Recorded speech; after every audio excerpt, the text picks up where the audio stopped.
Hey everyone, and welcome to the chat again. Let's actually start.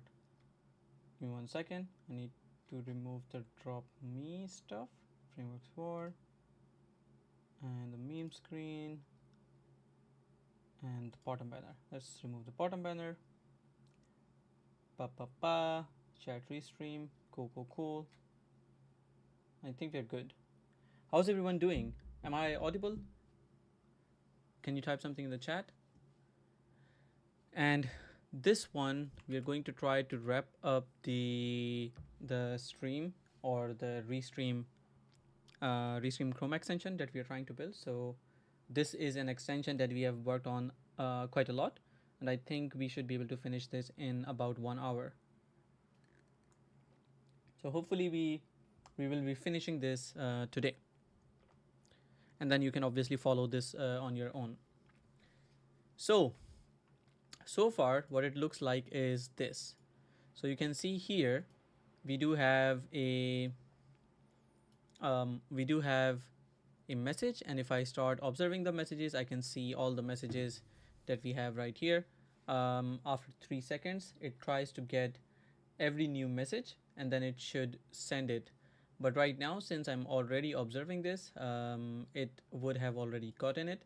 So if I remove everyone, I mean, for testing purposes, I can actually remove every single element. So if I do something like document dot query, and let me show my screen, selector all. So this is the extension that we have, and in here I can try to get MUI grid item, but we also want to just get the ones which are inside the messages. So give me 1 second.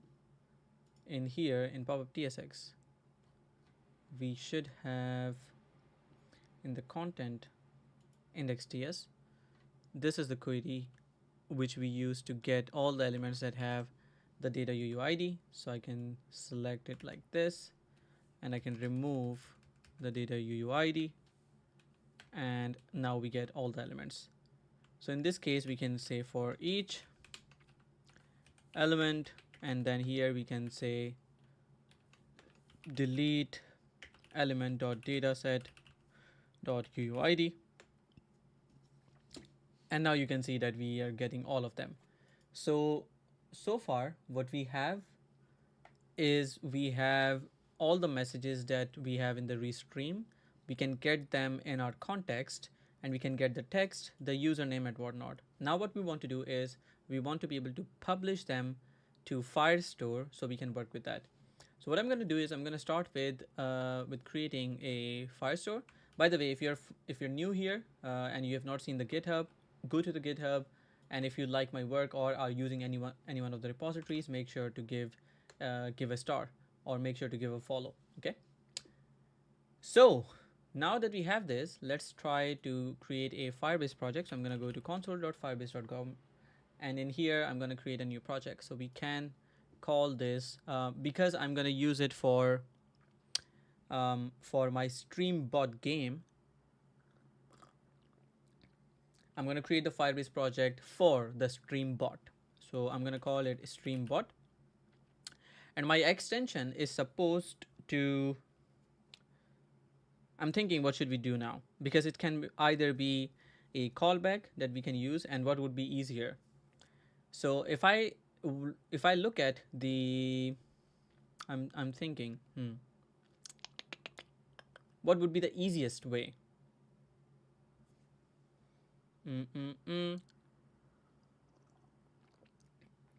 Because if someone else has to use this extension, they can either work with an API call, I think, which is the easiest, or they would have to include a Firebase project, but then that becomes very specific for that matter. So maybe I think the better idea would be to have a callback, or have some sort of way to register an endpoint, and then we can create any Node.js application where we can use Firebase. Does that make sense? So there are two approaches to this. One, if I see a new message, my extension creates a record directly into Firebase. That's option one. The option two is we create an API call, and then this extension just sends the message to that API, and that's pretty much it, right? So I think that's the only thing. So I think if we want to make it extensible, we can go with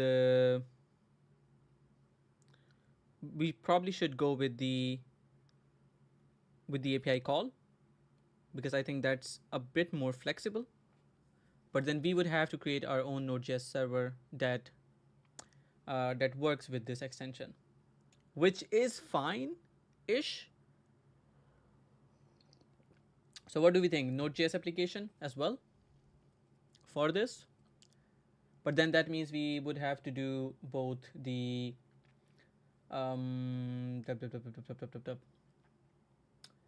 then we would have to deploy the app as well. Hmm. Hmm. I think if someone wants to really extend this, they can go ahead with that. But I think if we started doing this application thing, then I would have to host it or run it locally. I would also have to do a bunch of other things as well. So I think let's not do it. Let's stick with the original plan. Firebase. We're going to start with Firebase. We're going to integrate Firebase in both the extension and in our Streambot application.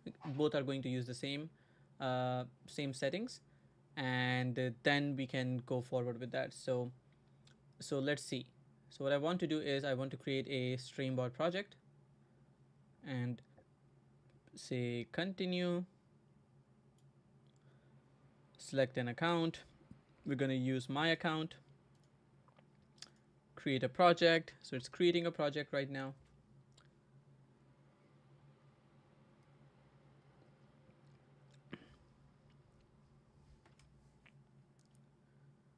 So let's see.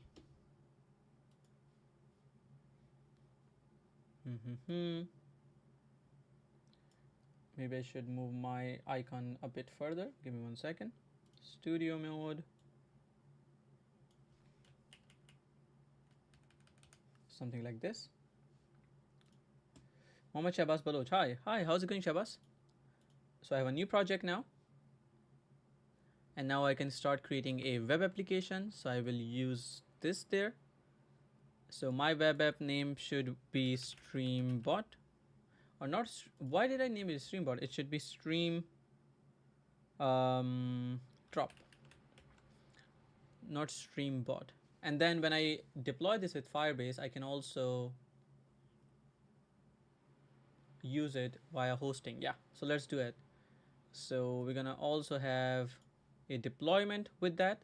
We register the application, then we will use the Firebase SDK as well. How are you doing, Shabazz? Okay, so now that I have this, you will see that there's going to be some sort of JSON key here. You need to copy the JSON, and once you are done with that, then you need to initialize the app, and you'll see the instructions right here. So what I need to do is I'm going to install all of this. So I do need to install the Firebase package. So npm install Firebase is the command. So I'm going to go to my code, and I'm going to go to my extension. And in here, what you want to do in your extension, so this is restream mate. So I'm going to do npm install Firebase. Then what you want to do is you want to create a Firebase config file where you can keep the config. So what I'm going to do is in the core, I'm going to create another file called firebase.ts. And in here, I'm going to create a Firebase config file that I'm going to export. So const Firebase config equals, and I'm going to put the JSON from Firebase console here, and this is going to be exported. So export const Firebase config, and then I can use this configuration everywhere. Okay, so then I can go back to my browser. I can copy the Firebase config JSON, and then I can go here, paste the JSON in my Firebase config file, and I'm going to rename the file to Firebase config. So Firebase config.ts, and then I need to do app analytics, blah blah blah. So I'm gonna use some code that I'll let you know in a bit. So initialize app, Firebase config, and I think that's pretty much it. Cool. Give me 1 second. Yes, now that I have this, the next step is to install the Firebase tool. So you do npm install -g Firebase tools. So I'm gonna do that in my Chrome extension. So here, npm install -g Firebase tools. Then I'll do next, and then we need to just do Firebase login, Firebase init, and Firebase deploy. Okay. So let's do Firebase login once this is installed.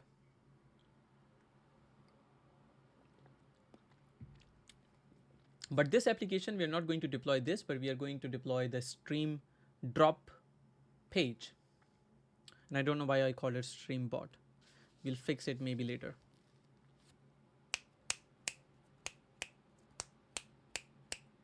I'm doing awesome. I'm currently diving into understanding how to code with AI instead of learning more programming languages. I'm really getting into AI learning now. Awesome. That sounds good. I'd love to know what you come up with or what you build with AI. That would be awesome. So Firebase login. Let's log in.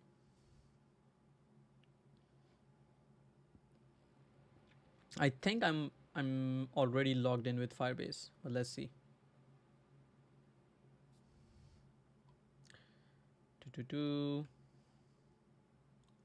Maybe I'm not logged in. Maybe I am logged in. We'll see. No problem, Shabazz. What are you learning these days? Is there a specific topic you're learning at the moment?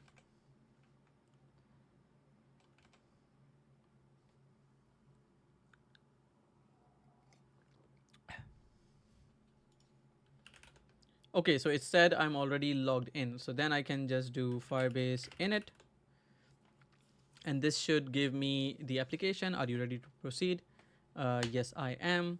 So what we need to use here is going to be the Firestore. I don't want to use real-time database because it's really, it's not supposed to be exactly real-time. It can have a minimum delay. So I'm going to use Firestore for this. Hosting, I'm not going to do it here. Storage, not really. I mean, no, I don't think so. Extensions, not really. And remote config, blah, blah, blah. Yeah, I think just the Firestore. So I'm going to use an existing project. I'm going to get the one that is called StreamBot. It looks like you haven't used the Cloud Firestore in this project before. Go to create your Cloud Firestore database. Okay, so then I need to do that. So let's quickly go there. And I need to say continue to console. And in here, I need to first create a database. Alrighty, let's create the database. So we're going to start in, I think we're going to go with test mode for now, but we are going to change it later on. I'm going to keep this into Europe, enable this.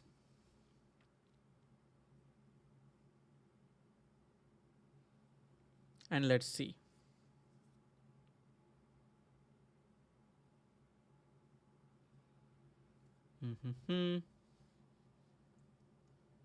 Cool. So now I have a database right here. So let's do this again. Firebase init. Yes. Firestore. Yes. Existing project. We're going to go with the StreamBot. And now the Firestore is being set up. Yes, firestore.rules is going to be the file that I'll use. Yep. Yes to this as well. And now we have the Firebase initialization complete. Now that I have this, what I want to do is I want to install or run the Firebase config. So I want to do it in the content file, because that is the one that is going to parse the messages and then send them as well. So in the module, I'm gonna also have a Firebase .ts, and inside here I'm going to create those functions.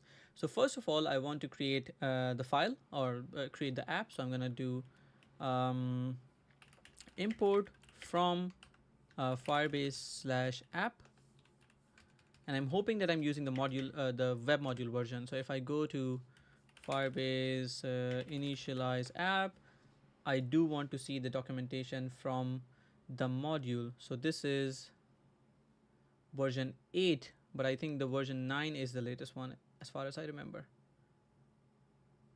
So Firebase fundamentals, getting started with Firebase, web. So then I register it, and yes, so I do want to use with this one, yes. So then I can use this guy. I can use initialize from Firebase app, and then I need to just use this. And then the Firebase config, I can import it from the Firebase config file, and then I should have an app ready. A Firebase app is container like object, blah, blah, blah. Now, whenever I want to get the app, I think I should be able to get, I think I should be using the,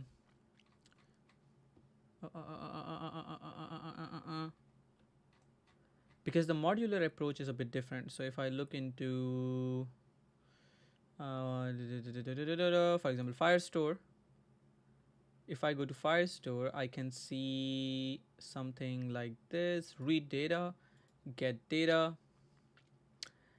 and then I should have the, yeah, this is what I'm looking for. So get Firestore, and then from there I can work with a lot of stuff. Cool. But then I should also have, if I have the app here, then I can export the app as well. So I can say something like export default app. And then what I want to do is, in here, I have the Firebase module, so I can start working on some functions as well. So for example, I could say in my index.ts, I can start looking into messages as well. So I could do something like, okay, now I have created an observable. We have message elements query, observe timer, and then we have a bunch of functions that we do. This should run in a function called main, and we call main at the end. But then it should also do one more thing, and that is, and I'm going to run this first into npm start. So what we want to do is, now if I import the app from the Firebase TS, this is going to initialize the app, and then we should be able to see the app itself. But then what I want to do is, I want to be able to create the data in the store. So for every message that I'm getting, I need to send the data to Firestore. So what I'm going to do is, when I parse the message, we do a new message, we push that message into the chat. I'm not really sure why do we do that, but we'll have a look. So apart from pushing, I'm going to say send, let's see. If there comes a message that I'm interested in, it should have, we can say something like const, and I'm thinking now. So what is a good way to define a couple of messages? Because one message that I want to look at is, if I send a message drop, which is this, then my game should start. So this is what I'm looking for. Okay. Now the thing is, if I want to do this, then I should have this drop in the strings. So then I should have probably something like what kind of messages am I looking for, and then what kind of parser should that have. So for example, then I could have something like commands, and so we have actions: start observing message, stop observing messages.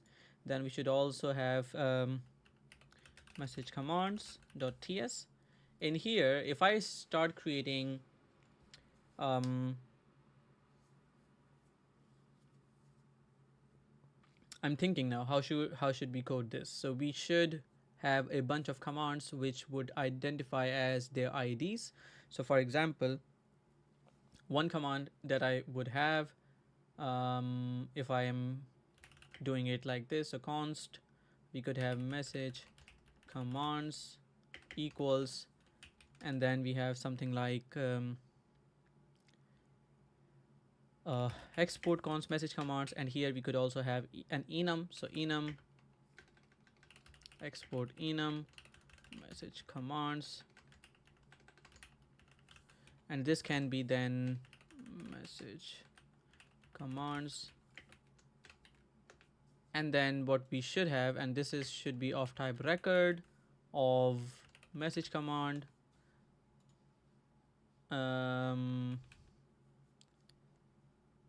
message command key, and that should have a couple of things. So this is going to be, and then what should be the text for this? So string. So this message command key means now if I add a key here, which could be message command key dot drop. So that means that what I can do here is I can now say message command key dot drop, and here I can have a matching string which is drop. Okay, so that means now I can loop over these message commands and I can see what kind of key that is, if that makes sense. But what I also want to do is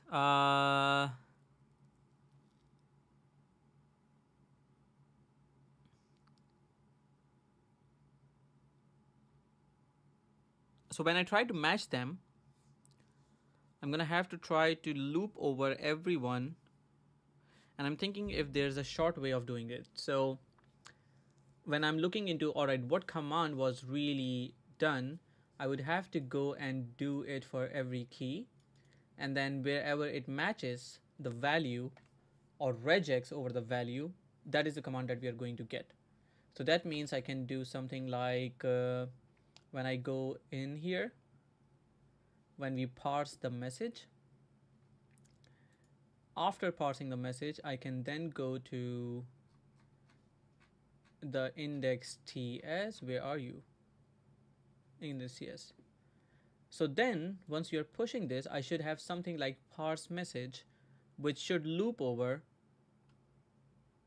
the message and tell me which kind of command it is. So then I could have, for example, in here, then I could have a message parser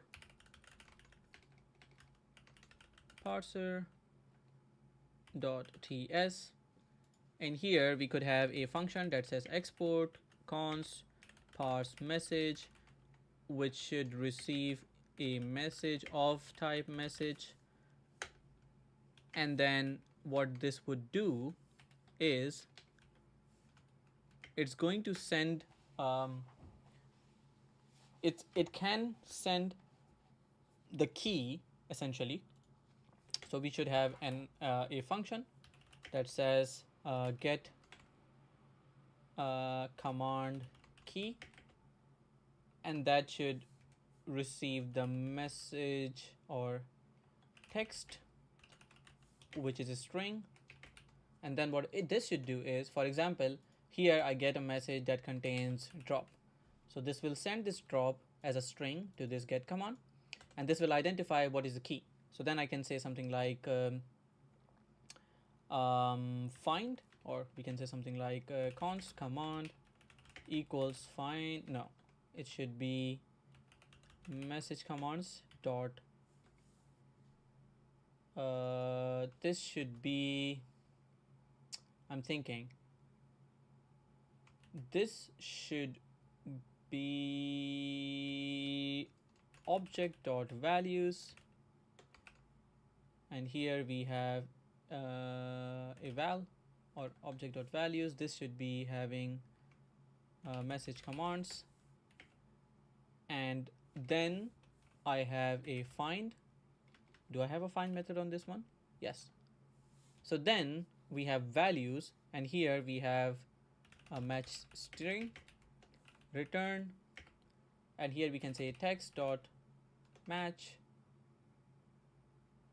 match str. So the first command that is matched, we will get the command back, right? But this is going to return the value. I want the key.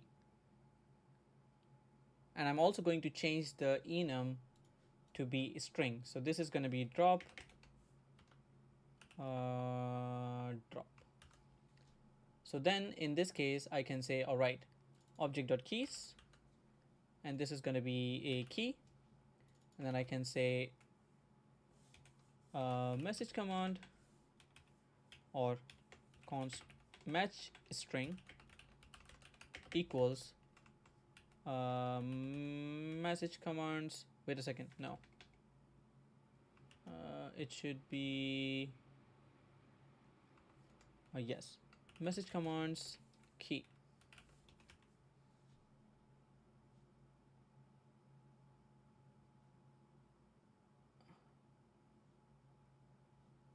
Key as message command key. So then we get the message string, and here we can do match string. We'll get the command here, and then we can return the command. Okay. Okay, so now that we have this, what I want to do is I want to see parse each message, and then I will say this is the command. So const command equals get command key out of message.text, and then we say console.log command is command.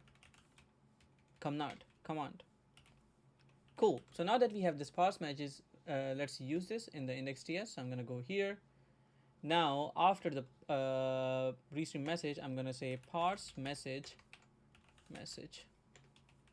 All right, now that we have this, let's try this out and we'll see if everything works. So what I want to do now is I'm gonna try to copy, or let's do npm run build. So you're supposed to send a couple of messages in the chat, otherwise I'll try to do it, and then we are going to see the output. So we've coded a lot of stuff, but let's try it once and see if this actually works or if we have messed it up. So hopefully we have not. So if I go here and if I try to go to my extensions, where's my extensions? Let's open that. Manage extensions, reload, remove the errors, reload again, go to restream, do a refresh. Now if I try to send a message, so message contains that, and now you can see that if I do also a drop, you can see this drop message. But now if I try to do a send, so if I open the extension and start observing the message, so after 3 seconds, here, there we go. Hey! So here, the first message, there was no command found, but the second one got found. So the command is drop, okay? So we need to also then send this guy, and in the parse message where we have the command key, I think we should change probably this to a regex. So a regex, and here this should be like this, and we are saying that this should start with a drop command, and once it starts with the drop command, then we should be good. So then let's build this again. So once we have parsed the message, then we should be able to do other stuff. So for example, message parser should parse the message, it should get the command, and then if we have the command right there, then we should be able to send the message as well. So I'm thinking, should we create this as a messages module, or should we call it parse message or just messages? Maybe call this messages. So now that we have this right here, we're gonna also say messages here, messages here. So parse message. Once we have parsed the message, we can switch into the command, and we can say command dot or command itself. If this is equal to message commands dot drop, then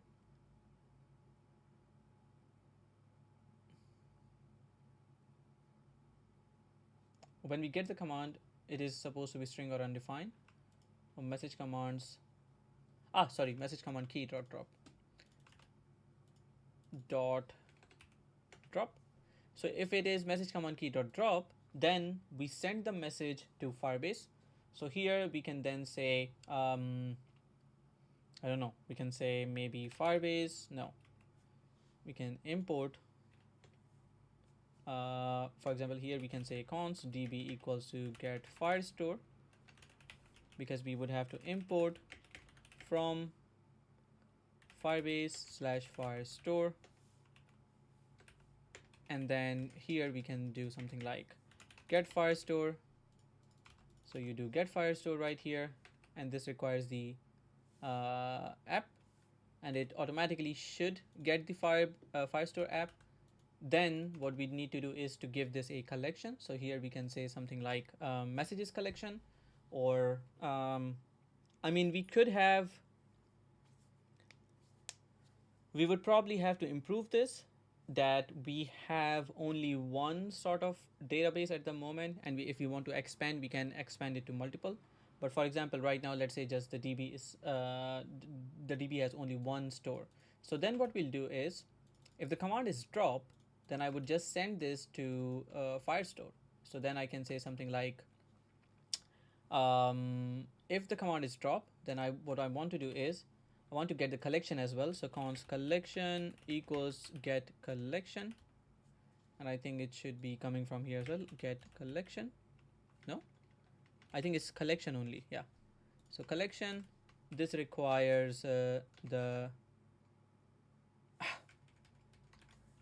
messages collection equals collection. This collection requires the firestore and the path. So here we have the DB. We could also call this rather firestore. Oops. Firestore. And then we also need to have the path, and the path should be something like messages, right? So now that we have got the messages collection, whenever we get a new message, we should do something like, and this can be an await or async await. So here we can do something like await messages collection dot, and now here you can see that ID firestore type, but this should be the collection ref. So this should be ref, and then I should say something like add doc, and then we can say the collection reference. So messages collection ref, and then the document itself. So here we are going to actually have the message completely set there. But the message here contains a lot of things. It contains the element, the text, image, username. So what we are interested in is the text, image, and username. So let's add only those things. So if I go to my messages module again, here we don't want to add everything, but we're going to extract a couple of things from here. So we can say const this equals message, and what we are going to extract here is going to be the image URL, the text, and the username, right? And then what we want to do is we can say just text here, and then I mean we could have done this in the other way as well, like we could have done this here as well, so we won't need this. So image URL, text, username, and then here what we want to do is also like this. So image, text, and username. Once we have added the document, I should be able to see that in the in Firestore. So that's the moment of truth right now. We should be able to see this in Firestore. So let's see. Let's build this and let's try this out. Awesome. So now if I try to refresh this, and I would also have to reload my extension, reload the extension, go here, refresh the page. It says no Firebase app default has been created. Call the initialize app first app no app. Is that because, oh, I think that's because we are trying to access the collection before our app's initialization, and we have not imported Firebase TS anywhere, right? So maybe what we can do is in the messages, let's get the app from Firebase. So here we can go to Firebase TS, and here let's call this Firebase app. And then in the messages, let's do Firebase app from Firebase. And then we can build it, and I think then we should not have the problem. So right now the problem is we are trying to access the Firebase before we have it. So let's build this, build successfully. Let's go to the extensions, clear the errors, reload the extension, go here, refresh, and we should not have the error anymore. Yay! No errors. Look at that. And now we can send a message. We can say message, and now you can see a message right here. And if we say a drop, then let's see what happens. So if I do this drop, I still don't see the console log. But then if I go to my Firebase, Firestore, do I get anything here? No, not yet. So that means our testing did not work well. So let's try to do one thing. I'm gonna see if I can get the access to the testing part. So this one. So we should have, in this case, a debugger. Let's see. So we push this. We should be able to get this in the debugger, so we can then try it out. So let's see.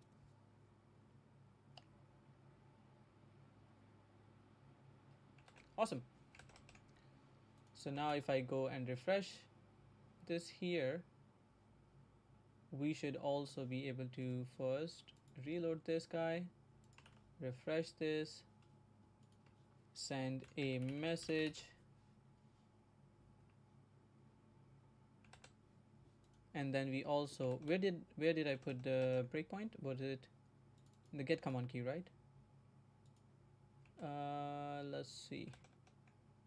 So if I go back to my browser, go to content script, get command key, nope, there was a drop message which was right here. Yeah, so this is where we are at. So then if I try to do a drop,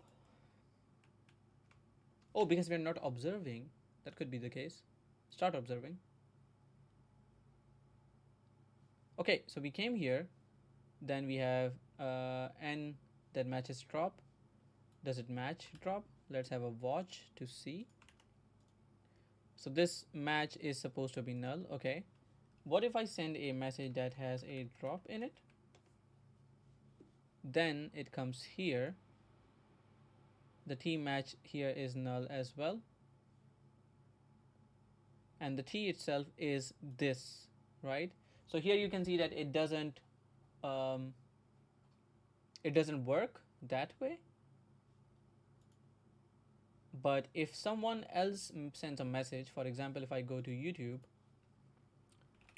let's say go to YouTube, can anyone in the chat try sending a message on the chat? And then we should also be able to do it from here as well. So if I do a drop from here, then what happens?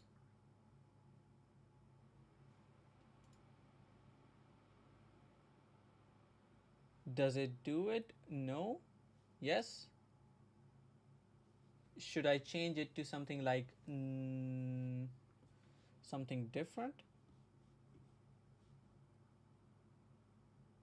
Because if I do it from here, and if I do drop, this sends to, but then this one would also fail because the T here is drop, and this thing doesn't count. So if I do a T dot trim,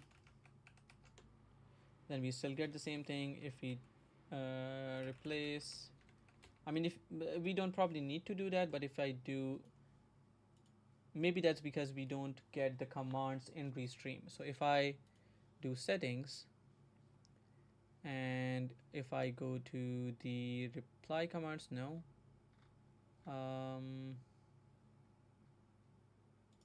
filtering, I think this is the one. So now if I do this, go back, I think now I should still be able to see it. So our message, then we got drop, and then so there's still the existing messages still don't have it, but if I send a new message that says drop, now you get this, and now this should be, there you go.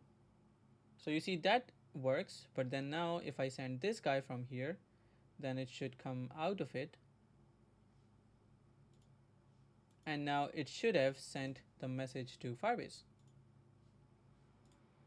Let's see if I can see that. There we go. Yay! Awesome. So now we got the code with Ahsan, the drop as well, and I think if I do something similar like drop me, then look at that as well. So now we should have two messages, and now I can also say something like drop and then maybe a smiley. Now I should have three, hopefully soon. So if I reload, let's see. Okay, so that means that in this case it's on the breakpoint, and then if I go here, now I see three, there came once more, and now I should have four. Alrighty, so you can see that now we are creating a lot of content here. So what if I delete this guy? What if I want to delete all of this? I can delete the document from here, or actually if I try to, I mean, delete all of this, then still this should work. So delete collection, messages, and now let's see. So I'm going to create a bunch of messages. So let's say drop, smile, and then we can do a drop me, drop what, and now I should have a bunch of messages that I should be able to see here. So if I go here now, I should be able to see all of them here. So three messages. So first one is drop, second one is drop me, third one is drop what. Okay, so in this case, if any message starts with drop, then I'm able to push that to Firebase, and that means on the other side, if we start with the application, and if it is, and for now what we can do is we can say, all right, there is no message in the chat, and then once we have the extension, I think when we start the extension, it does not keep its state if it's killed or not. Let's have a look. So now what I'm going to do is I'm going to start the app with npm start, or the extension with npm start. So our messages are now being sent to Firebase, which is really good. And now we should also be able to see the extension working. So what I want to do now is in the extension, when we have the pop-up, I want to say that the pop-up should have a state that is const is observing, set is observing equals use state, and in here we now have the false. And then what we can do is we can say button, this should be disabled if this is observing, and this should be disabled if it's not observing. Okay, so then what I want to do is when I start observing, I should be able to say set is observing true, and then here we say set is observing false. We're gonna do this in a better manner, but wait a second. So now if I go to my restream page, go here, start observing messages, then this should be disabled. Is it disabled for any? Oh, I need to reload the extension as well. So that's that. Let's go to extension, manage extensions, refresh, reload. Now if I go here, I would have to say this guy, cool, stop observing messages, cool, and then I can just remove the part where I am connecting or sending a message. So let's comment this one and this one, and let's see. So I'm gonna say start observing message, oops, get current tab, and let's close this guy, open this guy. Okay, now what I want to do is to see if the button is disabled. So you can see a bunch of buttons are disabled. If I start observing the message, then this one is disabled. Oh, start one is disabled, and if I stop observing, then the stop one is disabled. So let's also make this visible in the UI. So in the pop-up, I'm gonna say when this button is disabled, I want a bunch of stars to it. So in here, I can also apply disabled,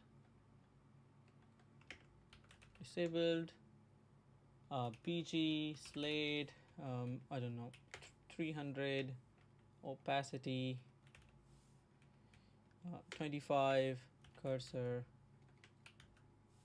not allowed. So now if I go to my page, look at this guy and refresh, whoops, why is it applying to everything? Oh, this should be disabled. Disabled, opacity 25, and disabled, cursor not allowed. Now this should be good. So start observing messages, I could do that, and now I have stopped observing messages when that happens. So if I'm starting to observe this, if I click this, open this again, now you can see that the app resets itself. So we don't have any idea of if the extension is observing it correctly or not. So the question then becomes, should it be a pop-up extension or should it be a panel extension? Because if it's a panel, then we can quickly use that.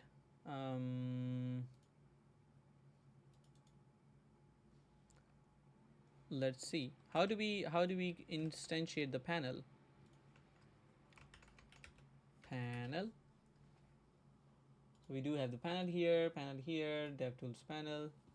Oh, it's a DevTool panel. Does that mean if I go to the restream page? Oh, DevTools for Chrome extension teammate. Aha, from here. Now I understand it. But should there be a side panel as well? So new tab, DevTools, options.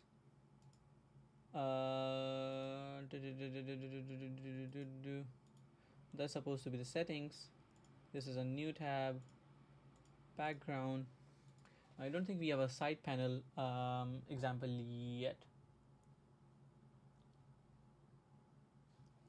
Okay, but then how do we?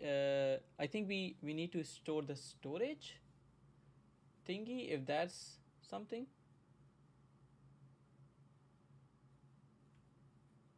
I think we would have to use the Chrome storage. So Chrome extension persistent. So we do have the uh, persistent background page. No, I don't think we need that. I think what we do want is the Chrome storage. Chrome storage. Nope, we don't want that. So in this case, and state as well, right? It's similar to the web platform storage API and XGB storage, but was designed to meet the storage needs of the extensions. Following are the key features. All extension contexts, including the extension service worker and content scripts, have access to the storage API. JSON reliable option, object properties,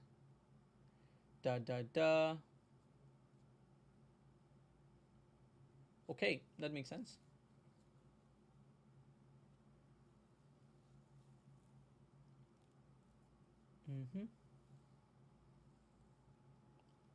Wajid Khan, wa alaikum assalam wa rahmatullah.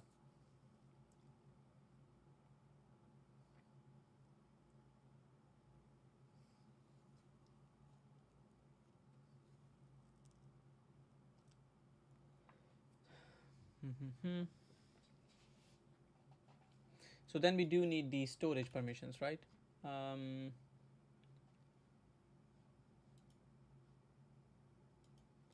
I think what we need is the session storage. So let's update the manifest JSON permissions storage as well. Then what we also want is we can do this set and get. So in this case, I think what we should do is when we set something, we set it to the store. Where are you, pop-up? So in this case, whenever we set is observing, we can update the state as well. So we can create a function const update, or we can say sync state to storage. Then what we would do is we would set the key to value, but then this key should be pop-up state,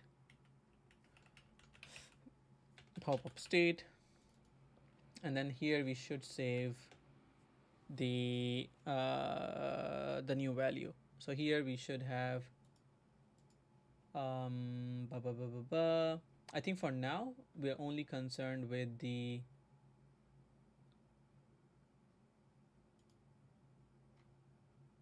and the value here, should that be text or should that be, can that be anything?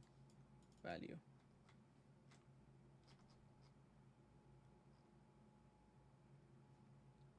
Synchronous response to storage updated. The following session demonstrates common use case for storage API. To track changes made to a storage, you can add listener to on change event. Okay, that makes sense.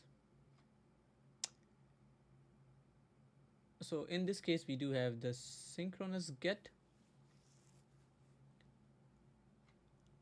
Okay.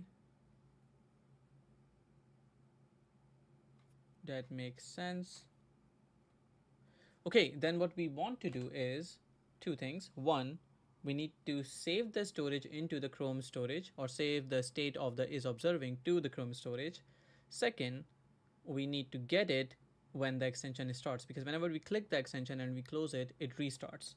So that means we can sync the stage to storage. I'm not sure if we should call this I mean the name of the function should be this or something else, but we will see. I think right now we only have one single state, but you never know. So mm, so we only have is observing at the moment, right? Okay.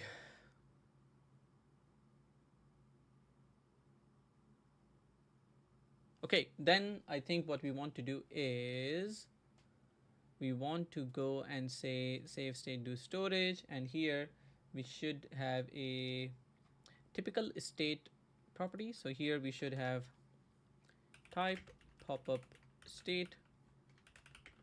In here we should have is observing boolean, and then we have to have this state here, pop-up state, and here then we can say pop-up state should be this. I don't know what I'm doing, but we'll see. And then this should be state. Okay. Then we can say pop-up state was set. Okay.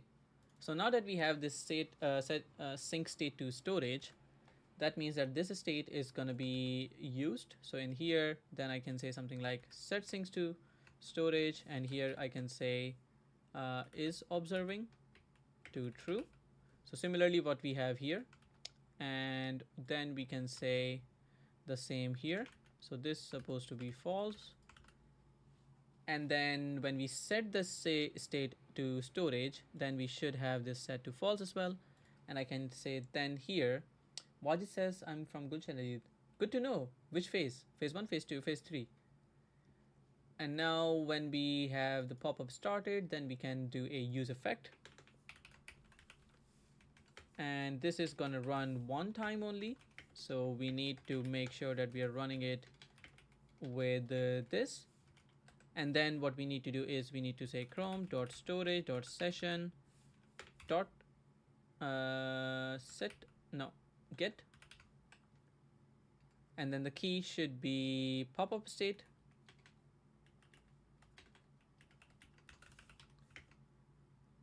and then we should have a then, and here we should say state pop-up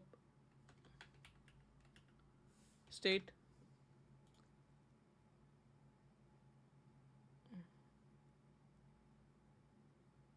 What are you talking about?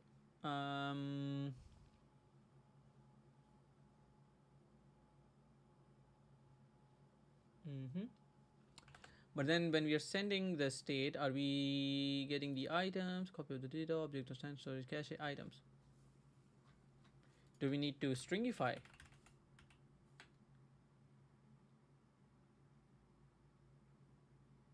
Lost error.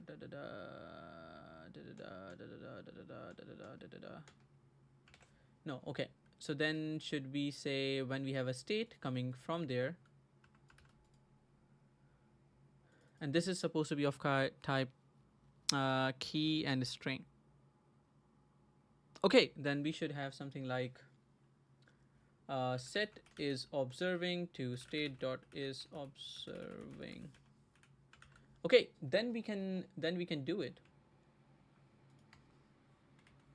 And if it's not there, we just have it as false. So now if I go to my restream, and if I open the extension, reading session, chrome.storage.session .session. Oh, maybe we need to restart the server because of the manifest JSON change. Let's see. And I need to go to reload my extension, errors, clear all, reload again. What's the error? Anyways, so then we go here. Saw on your website that you also lived there. Yes, I used to live there. Yes, that's accurate. And then if I can do start observing messages, close it, open it again, it doesn't do what I want it to do. So let's see. I want to see double check that my trying to reconnect. So when I'm trying to do a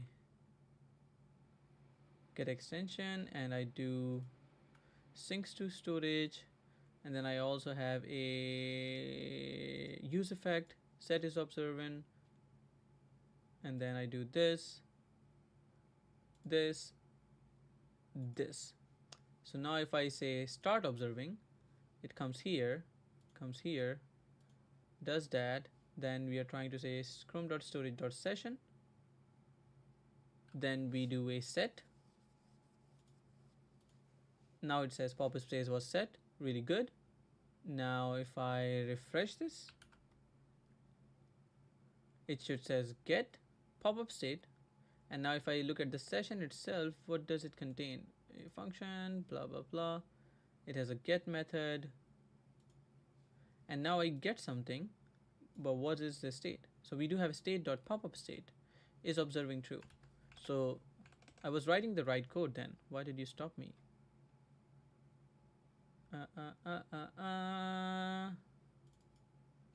But then what? Okay, now I get it. So it should not be this, it should rather be just this. So the set contains items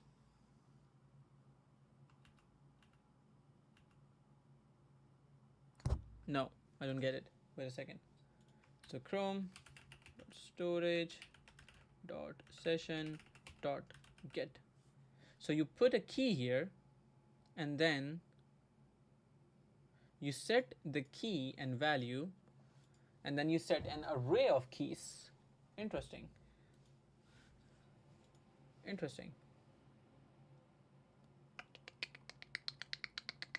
And then you do result.key. So then I should be able to say set key value pop state this, and then I should do this pop-up state, and then I should get the state. All right, let's see. So if I now try to go to my restream, click this again, refresh, and refresh this again, then I should do pop-up state. No, it still gives me state pop-up state is observing. That's super interesting. Why does that do it? If I just do get, and if I don't pass anything, then what happens? So it should be string or string. Oh, it could be a string. So if I'm doing a chrome.storage.session get, then I do get it. Oh, now I get it. Okay, now I get it. So then it should actually return something that has a pop-up state of type pop-up state, right? Pop-up state, and then I should say state.popUp state is observing, right? So types of state and value are incompatible here, because when you do a then you get a key or string and value. Okay, then let's do it this way. So we do the state, and then we can say something like const pop-up state equals state.popUp state, and then you can do pop-up state dot it is observing or false. Okay, I think now this should work. So we go to our restream chat, play, we get the pop-up state, and we set it. Cool. I think now this is going to be persistent. So if I now try to do observe, refresh, let's do a If I go here, say start observing, close the extension, open it again, you can see that it does it automatically, right? So I think that's good. This is fine, and I should, but if when I do sync, what does happen then? So the storage.sync, if syncing is enabled, the data syncs to any Chrome browser that the user is logged. Ah, okay. Aha, okay, now I get it. Cool. So then we're good. So we do have the session state being also done. And I think the only thing that we need to do is to implement this on the other side, and then we can play the game. I'm having a headache seeing this much code. Yes, trust me, it was really small when we started. Okay, then I think we can keep this one here as well, and now we should be able to implement this on the other side. Cool. So now that we have this, our extension works pretty well. So we should be able to run npm run build, and then we should be able to run the extension to start sending messages to the server. The more times you send a drop message, the more times it's going to go to the server, and the more times then you will see your icon on the screen. So here, if I go to extension, reload, clear the data, reload this again, go to restream, refresh again, and then if I start to look into this guy, start observing messages, and now we have an action that you can see. If I send a new message like drop, you're gonna not only see the drop here on the screen, you'll see it in here as well. So we keep adding those messages right here. So now we have 4 of them. If we delete the entire collection with messages, and now if we send another message that says drop latest, then you're gonna see that in here as well. So if I go here, refresh, now I have one account that says drop latest. Yay, awesome. So now we're going to move to the other side of it. So we're going to implement this on the stream drop application. But before that, let's commit the code so we don't forget it. So let's quickly see Firebase RC. We have JSON, indexes, rules, blah, blah, blah. We have manifest.json, blah, blah, blah. This as well.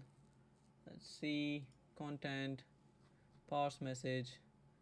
I'm gonna have to create my Firebase application again, but doesn't matter, it's fine. Okay, so now that I have all of this set here, let's quickly add this. So git add.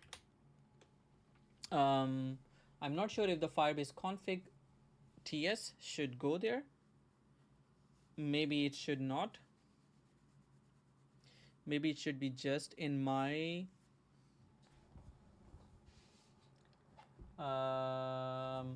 how do we work with Chrome? How do we work with Chrome extension env variables? So Chrome extension env variables.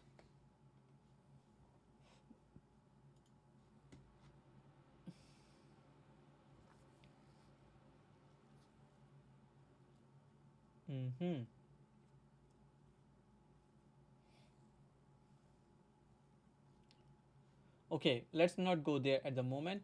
What I'm going to do is I'm going to remove the Firebase config ts file, and then we'll go from there. Asenpai, did you get to Sweden through remote job? No, not really. I was hired by a company.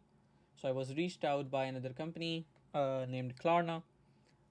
Before that, I was working a remote job, but then Klarna reached out to me from Sweden, and then they hired me. So that is how it happened. Okay, so let's remove the configuration maybe from Firebase config, because then we have all the things like API keys, auth domain, project ID, storage bucket, blah, blah, blah. So then if I add something from the package JSON or from the environment, would I be able to get it? Let's see. So here we can say something like your package JSON or something something. So let's see. This is gonna have your package.json. Let's save this. Let's do git commit m feed Firebase, add Firebase to the app. Then we can do a git push, and then we can bring this back right here, and then we can move this away. Awesome. So now that we have the Firebase part done, let's quickly go to the other one. They reached out to you through LinkedIn? Yes, exactly. They reached out via LinkedIn. So I can run npm start here, and now we have the Angular app running as well. So our extension works fine, which means I don't need to change anything in my extension, but I need to add Firebase to my Angular application. And I opened a GitHub that said how I could do that.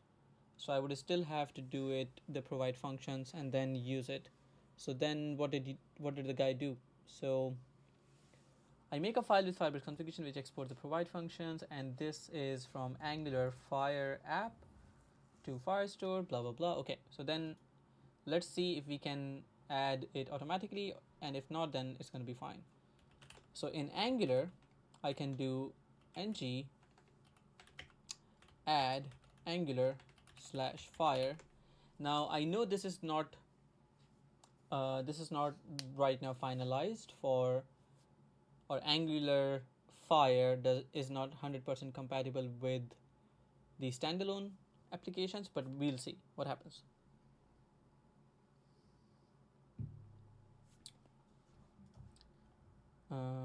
Yeah, let's do it.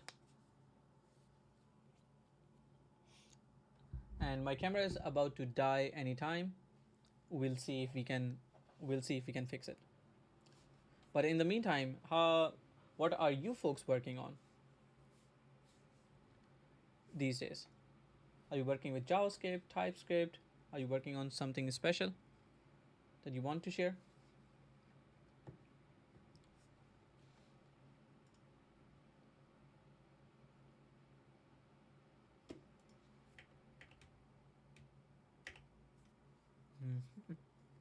Mm-hmm.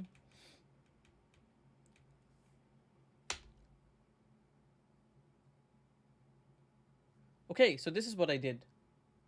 So it asked me if I want to use the what do I want to use for hosting or Firestore. So I chose hosting and Firestore. I also would use the same application. So this is gonna be stream bot for me, and then it should create the files for me. Please select an app, stream drop, and the app module does not exist, and that is because the rest of the things do not exist at all. So because this is not an Angular, or this is not a non-standalone application, so we're gonna do what this guy did. So he created a file, a configuration. So I'm gonna copy this, and this is supposed to be here, and then I can go here in my Angular application, and then I can do something like app, and in here I can say Firebase .ts, and here I do have the, or we can say Firebase providers. So I can link this in the chat as well, so you can also find it. Started HTML for free code camp yesterday. Vajid, if you're interested in something that is in Urdu and you would love to learn, then I would highly suggest getting this free course, which is this one. So we already have about 388 students overall enrolled, and this is in Urdu. So if you want to do the whole HTML, CSS, JavaScript in Urdu, then I would highly recommend this one, because I built this one, so I know I know it's good. So we have HTML5, CSS3, JavaScript, JavaScript Advanced, JavaScript callbacks, promises, async await. A lot of interesting things that you can do with this one. So do look into this. All right, getting back to this one. So then I can go here and I can remove the environment from environment. I don't think we have environments automatically, but we are going to add those. So ng generate help, and I think we have a generator called environment as well.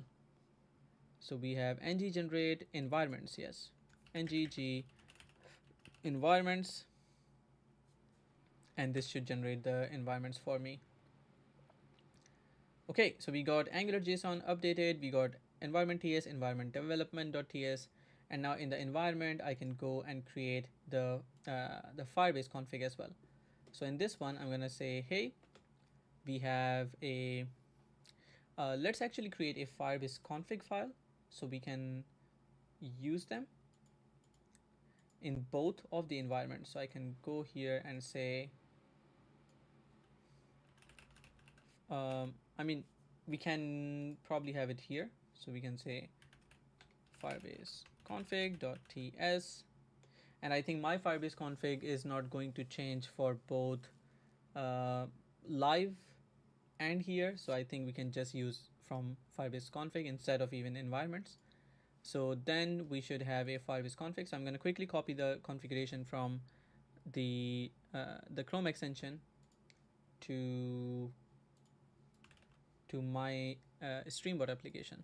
So I have copied it now, and now if I go here, I can simply import the Firebase config. So Firebase config, and there we go. So now we have the Firebase providers. Let's import that into app config. So I'm gonna go to, do you teach React as well? Not yet. Goal is right now to learn front-end level where I can freelance using this skill. Yeah, that's the goal for many people that I know of. So I think the easiest way is to practice and create a lot of projects as much as possible, and then take it from there. So now I can go to my, give me 1 second. I'm gonna go to my file, and where are you? There you are. So now I have the Firebase configuration set. I need to see in the GitHub, then in the app config, we just added Firebase providers, and I think that should be good. So then I can go to app config, and in here I can also say Firebase providers. And there we go. Now we have an application that can support Firebase. So now that I have this, I think the only thing remaining is to render the pages. So what I want to do is to be able to, whenever there's a new message, I want to see that message and basically work with it. So in Firebase, we do have something that is, let me see if I can find it. So on init, are we doing it? No? Okay. So then we can say implements on init,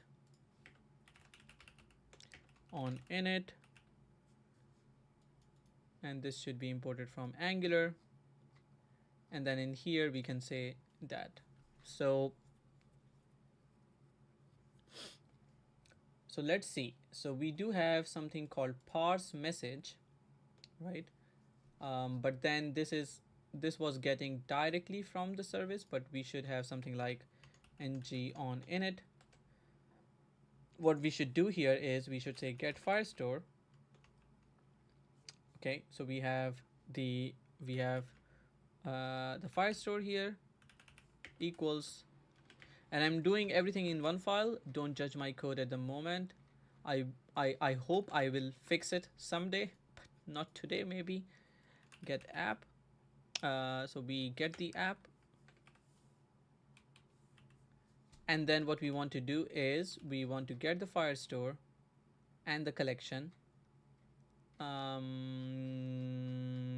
right here. So we can then say const messages collection ref equals Then we can say collection,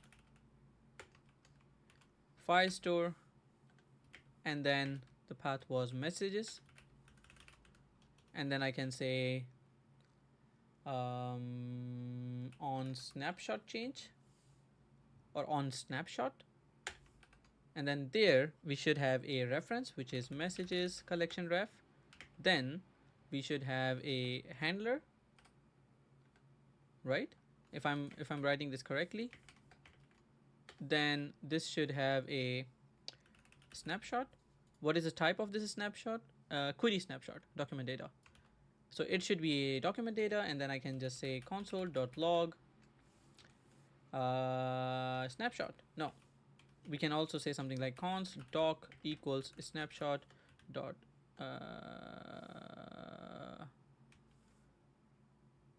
docs dot for each. So then when we get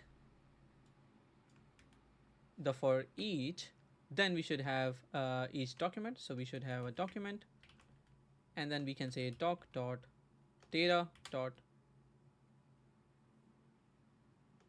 I'm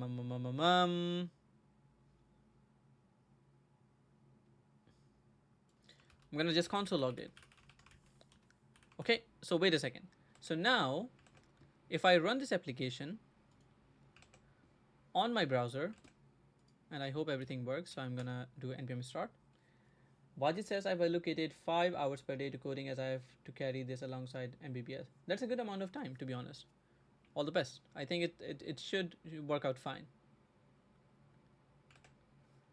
So then I can go here. So this says either Angular 5 module has not been provided in your app module. This can be done manually, instantly provide Firebase app, or you're calling the Angular 5 module outside of ng module, which is not supported. What? So in here we do have the application config, we have the Firebase providers, but then we have initialize app, and that does use the Firebase app. No, it does it, right? So then shouldn't it be fine?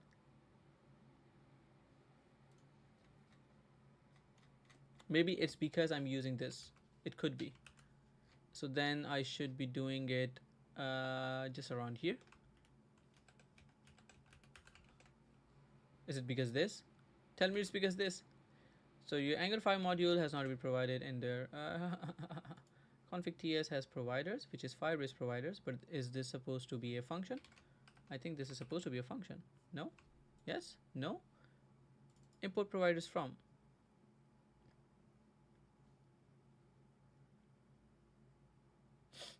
I shouldn't be using get auth. But in still,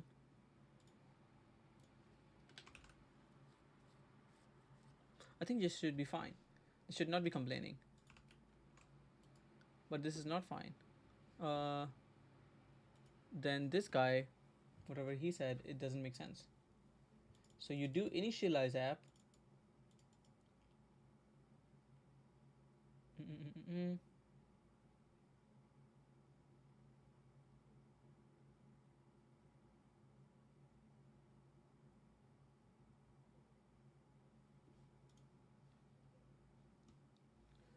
Give me 1 second. I'm gonna be right back.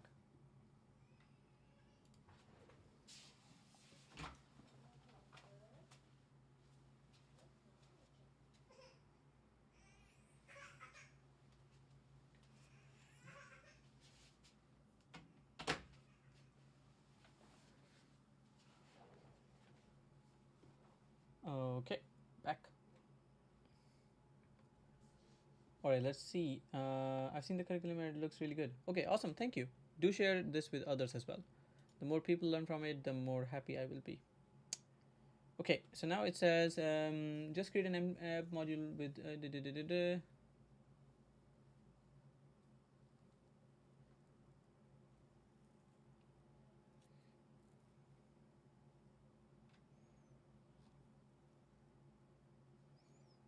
hmm.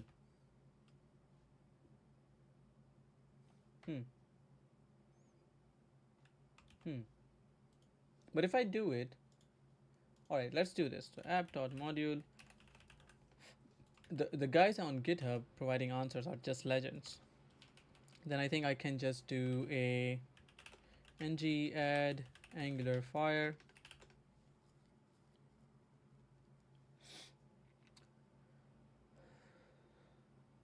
ng deploy firestore, do this. Yep. Yep. Whoop. This stream bot, this guy, stream drop. Cool. So now I do have something that we can. So import provide Firebase app, initialize app environment.firebase. So then can I do that in here as well? Does it also provide import? No, it does not, right? So then the app module, which is right here. So provide Firebase app. This is supposed to be, but this is used in an import. Ah, okay, okay. Now I understand. So then, so this is exactly the same as before. Hello. Assalamu alaikum. Ma? Oh, you. Ooh. अच्छा. उठ गए आप? अच्छा. ना चको. चले भाई कुछ minutes का ब्रेक है. While this guy figures out कि हमें क्या करना है. Oh. चलो.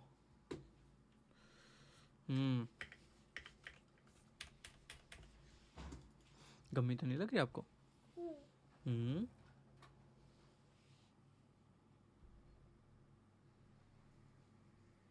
Aha. Aha.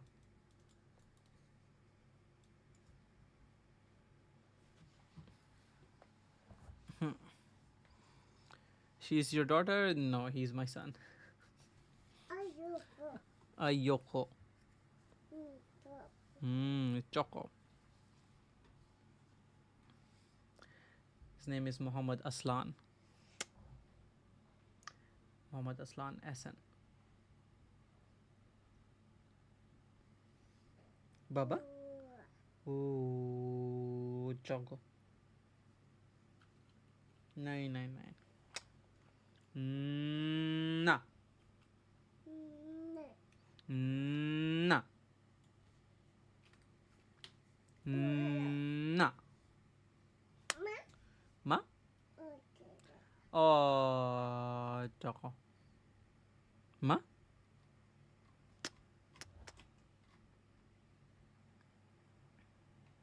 Oh, Choco.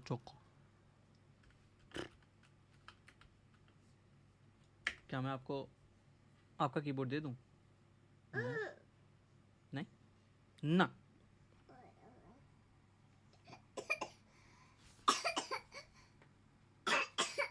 यरहमुकल्लाह. देखे कैसी आवाज आ रही थी. चौको.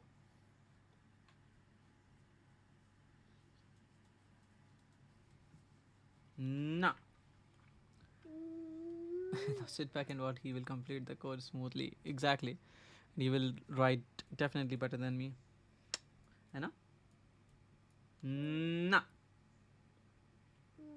नहीं.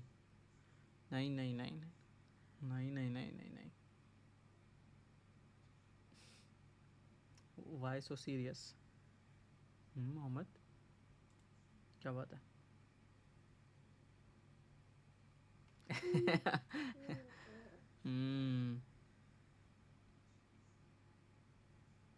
How long have you been there, Ahsan bhai? In Sweden, do you mean? I think it's gonna be my 4th year, October के अंदर इंशाल्लाह. Oh, चलो. Allah. Allah. Allah.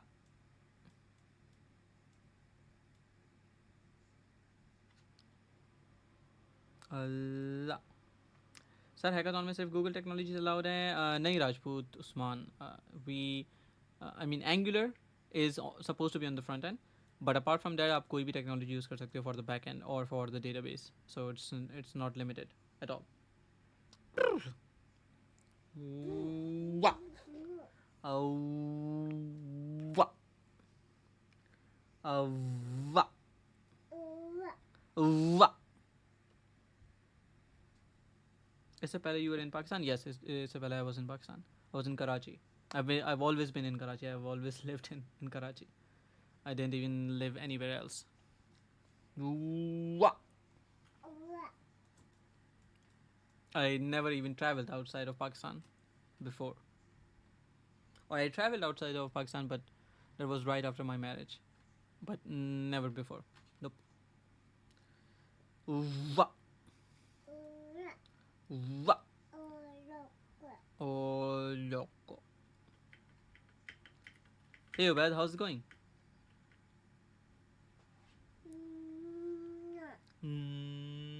No. Allah. Allah. Allah. Tiki tiki tiki tiki tiki tiki tiki. How's it going, Obed? Allah. दूर है वो थोड़ा सा. चलो दबा दो. अल्लाह. ये हजरत हमें मौका देंगे तो हम कुछ और करेंगे.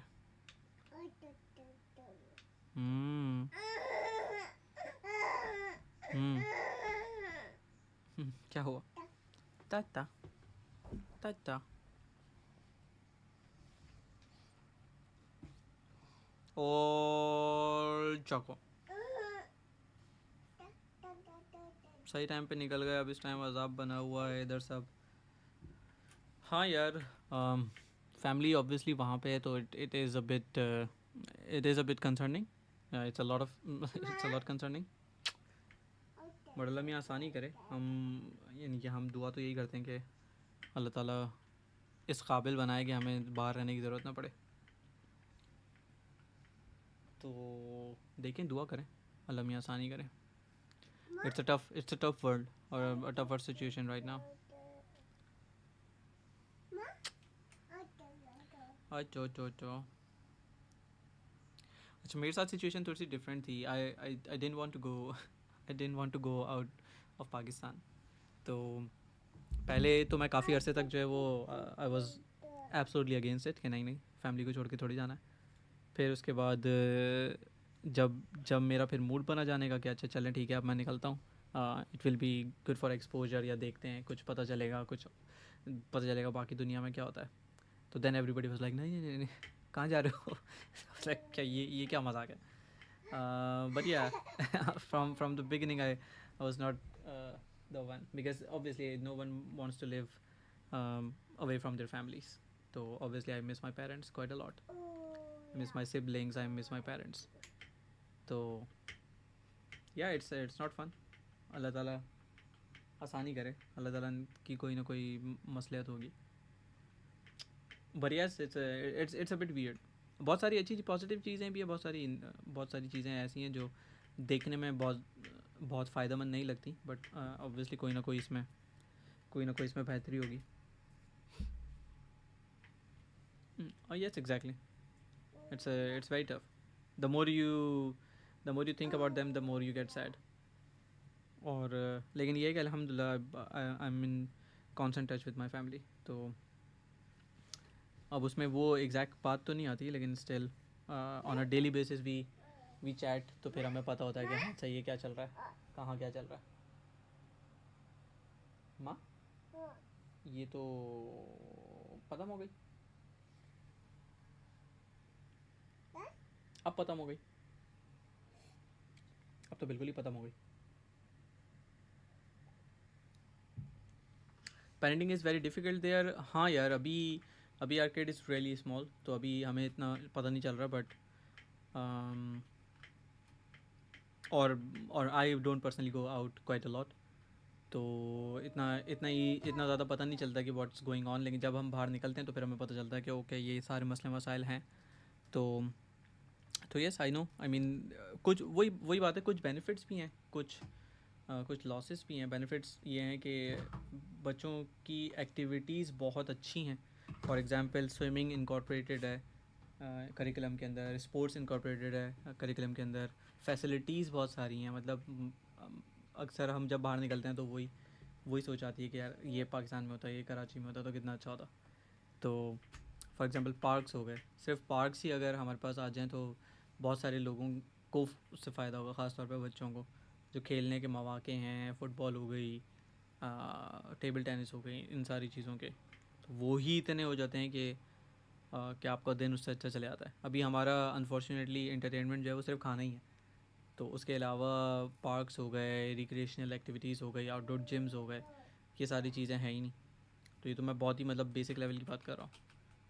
तो बच्चों के लिए ये चीज़ अच्छी है, इनका कॉन्फिडेंस वगैरह अच्छा खासा बूस्ट हो जाता है। बट दैन अगर आपको अपनी रिलीजन की वैल्यूज़ इनकलकेट करनी है तो that becomes a bit challenging.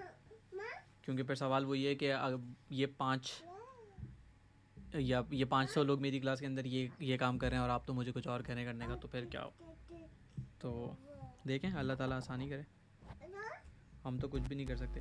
Hello, hello, hello, hello, hello.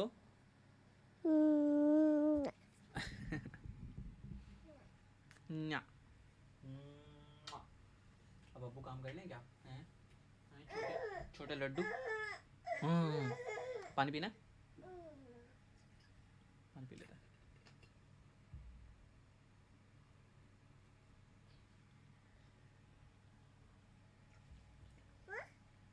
बंद कर दो। चलो अब्बू पानी पी के आते हैं क्या? मम्मा के पास जाना है। अब्बू के पास जाना है। मम्मा मम्मा कहाँ है? दादू के पास जाना है। मम्मा के पास जाना है। बाहर जाना है खेलने के लिए। नोप, यहाँ तो सिर्फ टूटी हुई सड़कें हैं। यार असल में बहुत सारी और चीज़ें भी हैं जो शायद ज़ाहिरी तौर पे नज़र नहीं आती। मतलब मसाजिद हैं, मसाजिद यहाँ पे इतनी इजीली नहीं मिलती। फैमिलीज़ हैं, फैमिली इतनी आसानी से, मतलब ऑब्वियसली फैमिली से दूर है। हलाल खाना है, वो नहीं है करीब में। कम्युनिटी है, कम्युनिटी फाइंड करना थोड़ा सा मुश्किल हो जाता। दोस्त यार हो गए, द एबिलिटी टू हैव चाय पराठा रात के 2 बजे, वो नहीं है। बहुत सारी चीज़ें दैट यू थिंक अबाउट। मेरे ख्याल से ख़ास तौर पे जो है वो मसाजिद ही हैं। जितनी कसरत से मसाजिद फॉर एग्ज़ाम्पल कराची के अंदर हैं, उतनी यहाँ पे नहीं है। जी मोहम्मद, ये लो। जूनियर रोल्स, डेव रोल्स कम होते जा रहे हैं सुना है, इसलिए सुना है। Is it true? यार I don't think so. I mean dev roles depend करता है कंपनी पे। असल में प्रॉब्लम ये है कि there are lot of companies जो अभी इस वक्त स्ट्रगल कर रही हैं because of the conditions, the economic conditions.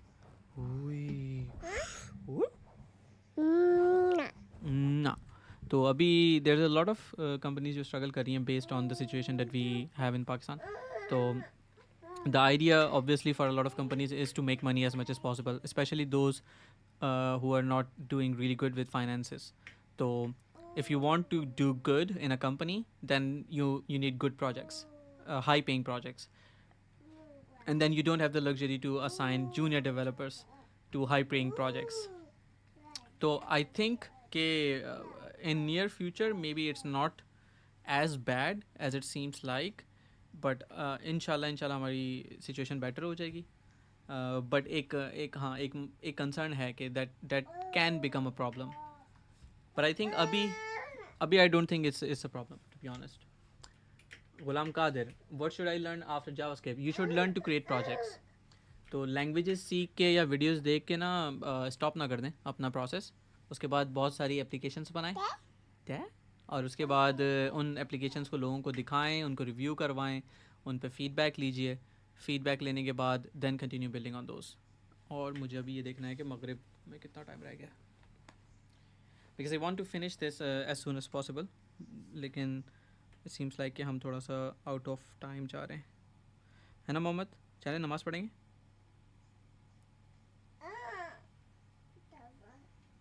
चौको चलो है अभी तो। चलें अब मैं आपको छोड़ के आता हूँ।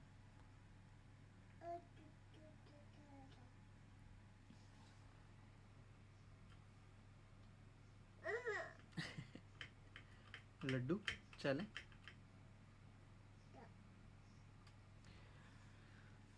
You can either start with React or Angular, or if you want to be more adventurous, then maybe go with Svelte and see if you like it. Again, I think for beginners, I would say React and Angular, 100%.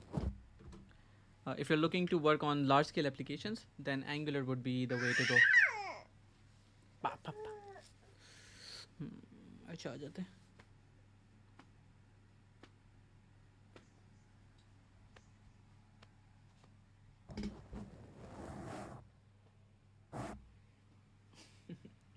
मैं आता हूँ। अच्छा ऐसे आ जाते मेरे बच्चा। कहाँ पे तो भी मामा।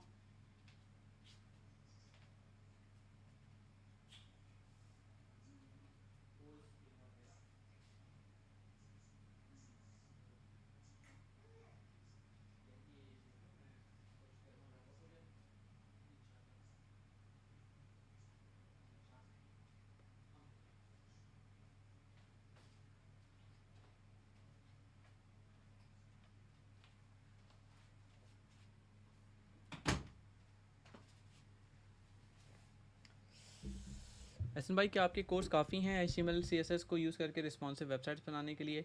यार आई थिंक जो इन जनरल जो कोर्स मेरा है HTML और बेसिक्स का, दैट इज़ रियली गुड। उसमें आपको एटलीस्ट बेसिक्स पता चल जाएंगी रिस्पॉन्सिव एप्लीकेशंस बनाने के लिए, ठीक है। The reality is the more times you do it the better you get it. अब रिस्पॉन्सिव वेबसाइट्स बनाने का मकसद क्या है? क्या आपने एक दफ़ा एप्लीकेशन बना ली, 2 दफ़ा बना ली, एक तरह की, 2 तरह की, 5 तरह की, कितनी कॉम्प्लेक्स एप्लीकेशन बनाई है, इस पर भी डिपेंड करता है। तो it really depends to be honest, ठीक है। तो I would say just try and have a look at it और फिर देखें व्हाट फील्स गुड। ठीक हो गया?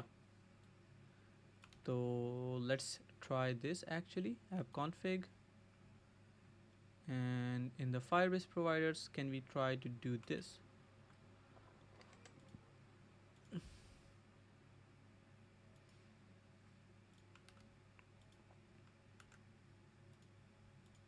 Then we can delete this guy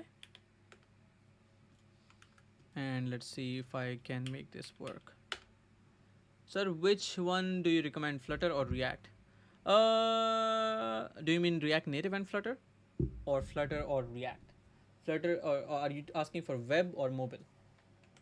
That's my question.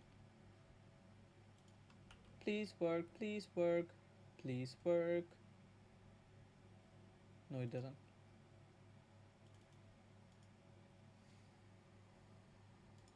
All right, let's see. Angular Fire with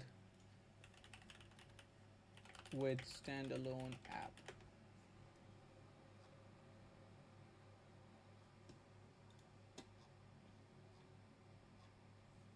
Okay. So then should I use this?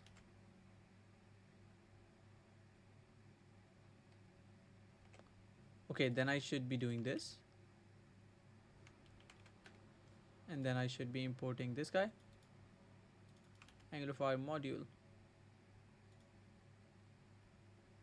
Angular Fire Firestore. So this should be then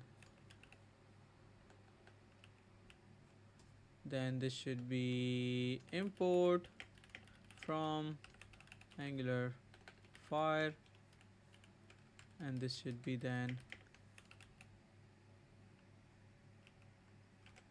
where do you import this from?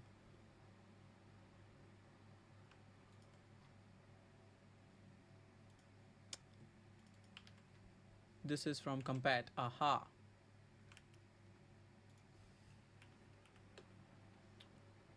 Then you have the initialize app. and the initialize app requires the options, name or config.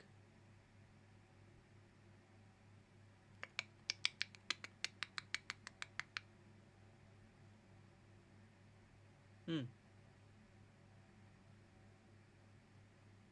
But then if I do it like this, then this is not required. But then I don't want to use that.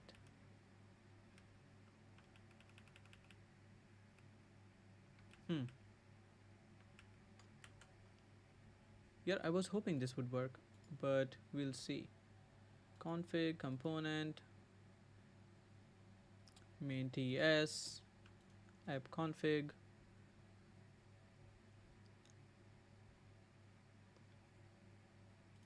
Hmm. Hmm.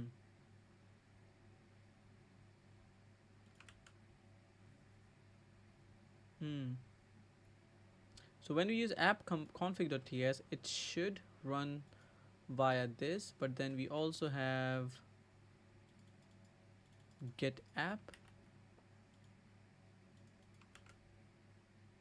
and it doesn't work. We'll see. For Android application, then I would say Flutter.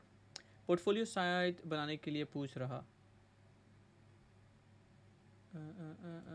Oh yeah, you can. There's also a really good project, Developer Folio के नाम से. If you have not seen, you can also look into it. Developer Folio. It's a good project. ये एक पाकिस्तान से ही लड़का है, सात पास था. He created this. So जब मेरे पास कोई डेवलपर पोर्टफोलियो के लिए आता है तो I usually recommend this one. So it's a really good tool. इसको आप कॉपी कर सकते हो, क्लोन कर सकते हो और इस तरह की कोई साइट बना सकते हो.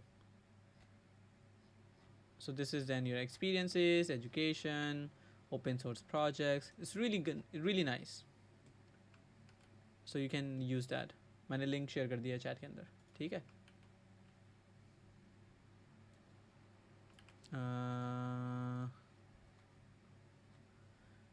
Angular Fire.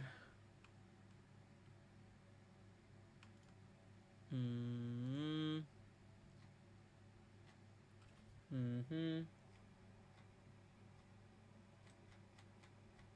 I think standalone के लिए we would have to then do our own work.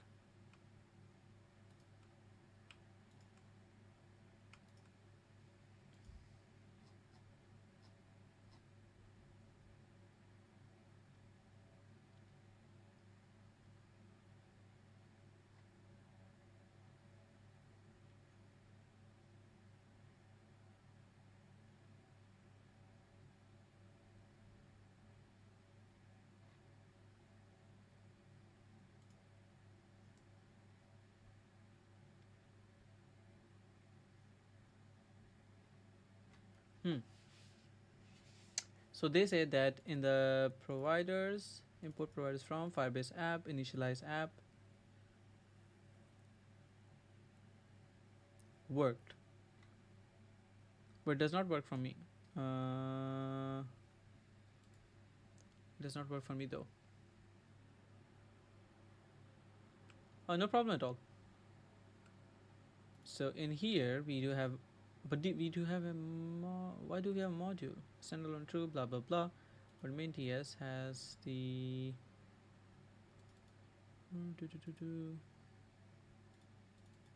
Angular Fire app. Okay, where am I importing the providers from? Angular Fire app, initialize app.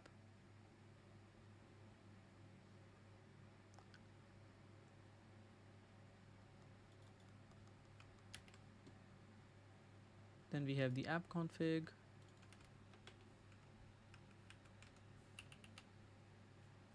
No, this is not an array.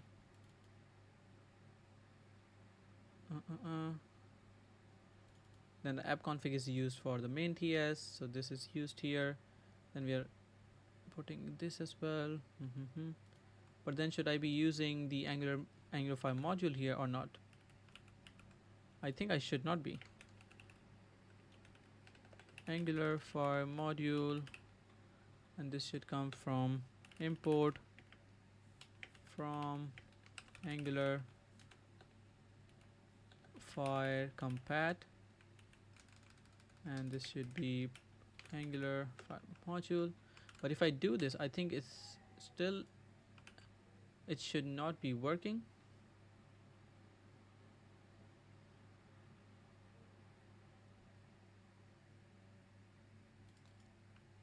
Mm-hmm. Where does this start from? Ng on init. Ah, okay. But then, okay, so then I understand. Maybe it's because of this. So get app, Angular Fire app. Then I don't need this. And get Firestore, Angular Fire Firestore. Then does it work? Now where does it start from? Get Firestore. So when you do a get Firestore from the Angular Firestore, then it should also have provide Firestore, get Firestore.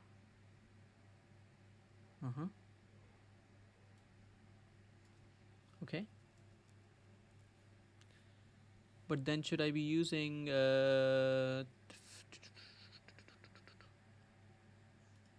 okay, then I think I'm doing it wrong.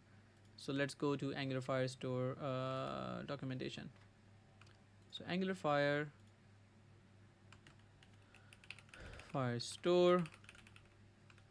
So when we do get Firestore, we do initialize app, blah blah blah. But then we should be doing aha. Now I understand it. So then we should be importing it like this, injecting like this instead of the other way around. Okay. So then in the app component, we shouldn't be using this guy. We should be using the Firestore like this. So Firestore equals inject Firestore, and this should be imported from Angular Firestore. This should be imported from Angular core, and now I should be able to say this, and I should be able to say this dot Firestore, this Firestore, and I think that should be good. Yay, no errors, let's go. Finally figured it out. And then this should be doc.data.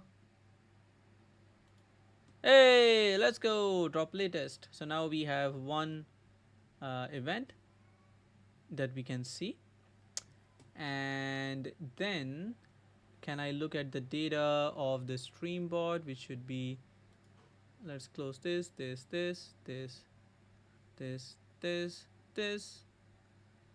and then we should be able to say collection, Firestore, blah blah blah. Cool. I also wanted to look into Cloud Firestore and then real-time database. So this. I wanted to look at changes.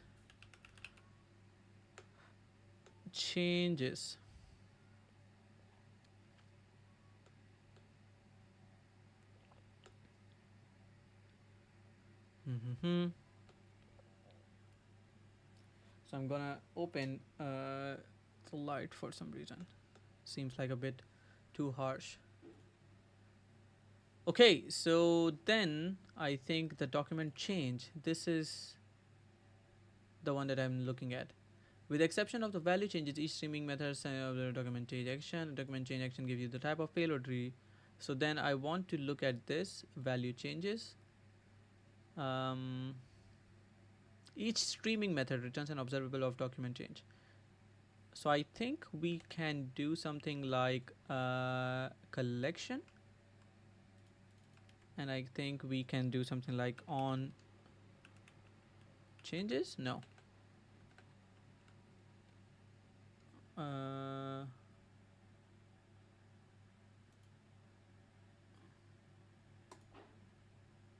Okay, so we have on snapshot. I mean, I want to see on. We do have on changes as well, right? No. All right, let's see. So from Firestore, we do have on snapshot changes. No, document change, collection changes. I think this is the one that I'm looking at. So when we do something like collection changes, it requires the query, we have the options, then we have events. Yes, this is what I'm looking at. So a snapshot is supposed to be a document change type. So this should have events, I think.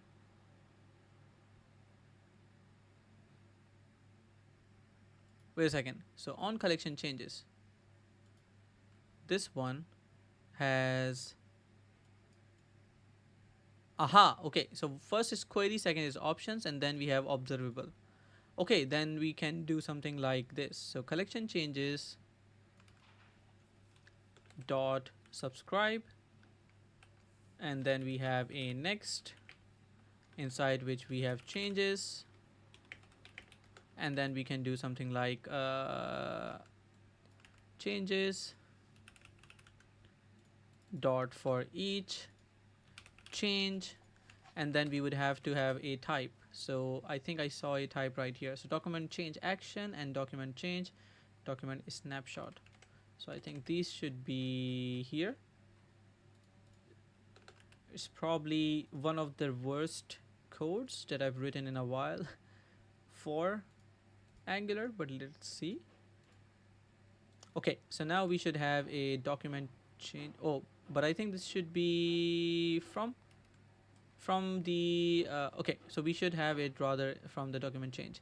So change is going to be document change, and then we can see if change dot type, and this is of type document change type, equals document change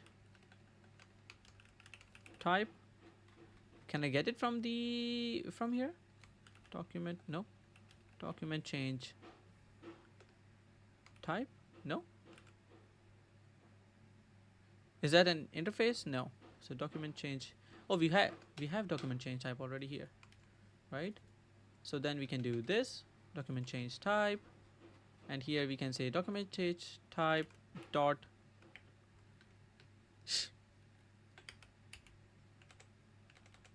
what are we talking about?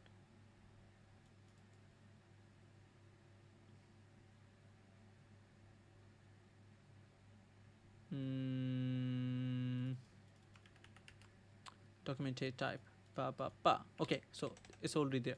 So then I can just say added, I think. All right, added, then I can go forward from here. So if it's added, then I want to parse the message and send it to the drop. So then I can say something like this dot drop, and then I can say URL, username, and channel. So this is gonna be, URL is gonna be change dot doc dot data dot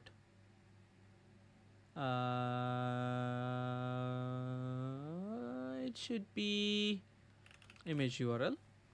So here, when we do data and the doc, wait a second. So changes is this one, document data, right? Document data, the doc itself is supposed to be, can we do a string here just for checking? No, we can't do it. So then we can say, okay, let's get the data then. So const message equals change dot doc dot data as message, and I don't have the type of the message at the moment, or I have drop element, but no, it should be, all right, let's do it now. So image URL, string, username, string, text, string. We're going to convert this into a type. Give me 1 second. And then we have the message here. So message dot image URL. The second thing is message. No. Text. No. Dropped element. What does it have usually? Dropped element has a username URL and channel. All right, so username, URL, and channel. But then why doesn't it have a message? I mean, the message should be drop in this case. You're right. I think yes. Anyways, so then we have a username, message dot username, and channel. Okay, I'm gonna take the question in just a bit.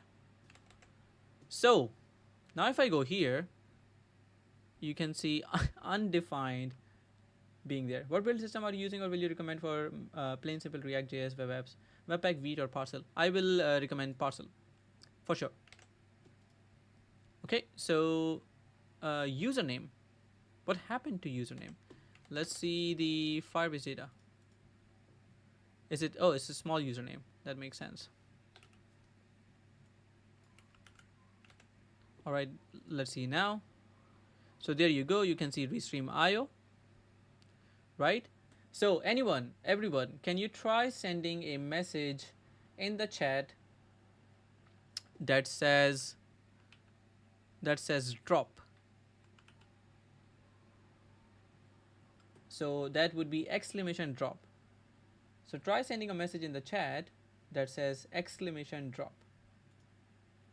Let's see if I can find it. So you see the message right here. Drop me in the chat. So type the message drop me or exclamation drop and see what happens.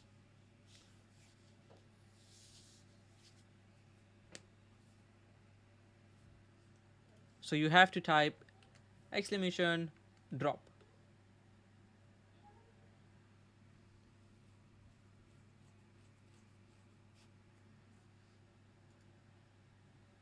All right.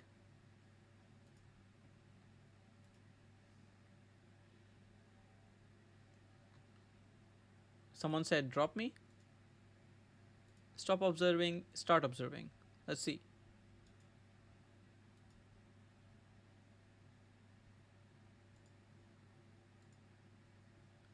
Did we get something in the Firebase or not? Did we see the message? Oh, there we go, Abdul Muiz. You see your name here? And you see your image there as well.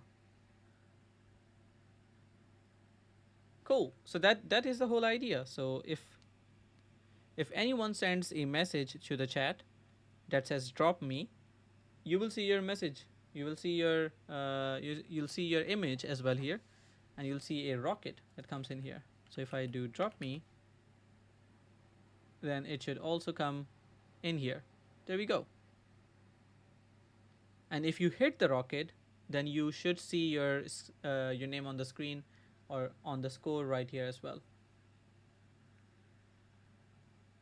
There we go.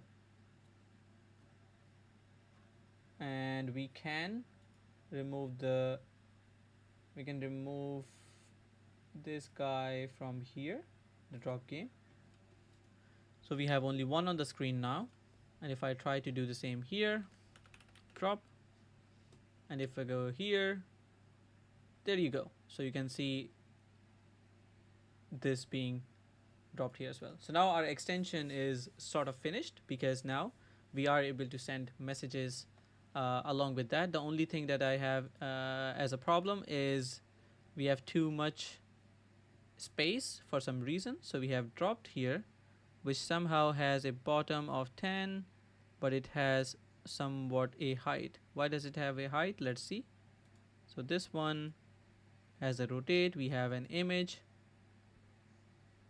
Let's try this again.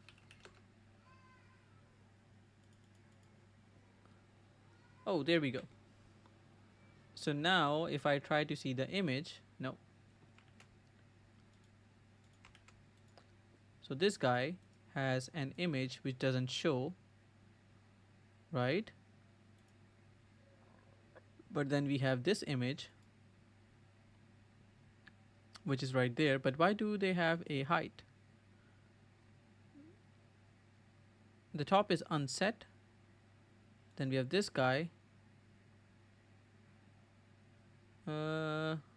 Right, let's try this again. Drop.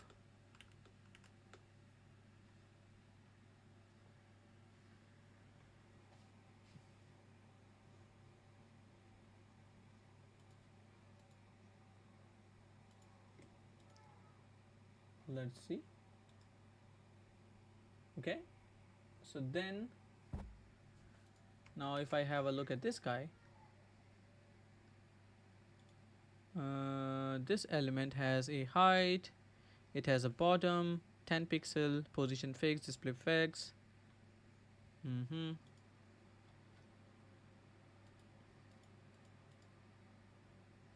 Position relative.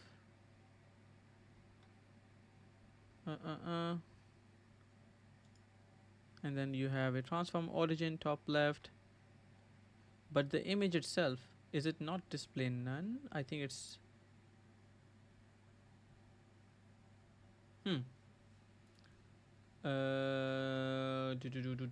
I think the problem is when we drop the image, it doesn't go away. So dropped.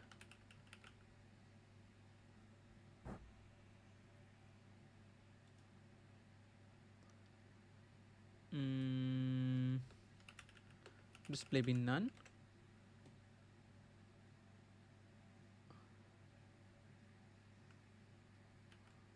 What happened?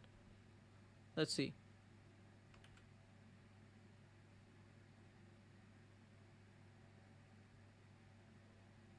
So dropped inner cannot be display none, but we should have an image dropping inner and dropping text.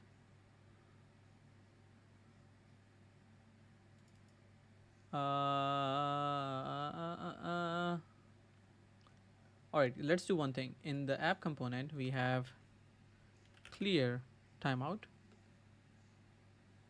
So then we have clear interval, element dot remove. Alright, let's never remove them. So that means they're going to keep running. And I can see a lot of messages for Abdul Muiz, but if I say display none, where did Abdul Muiz go? Come back. Okay, if I do display none, it goes away. But this one, this one has top blah blah blah, height 32 pixel, which makes sense. But this one, if I make this rocket div go away, why does the entire thing go away? That does not make sense at all.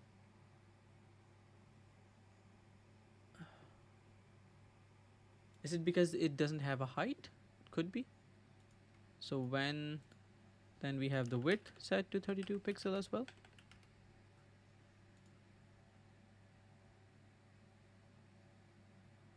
So dropping entity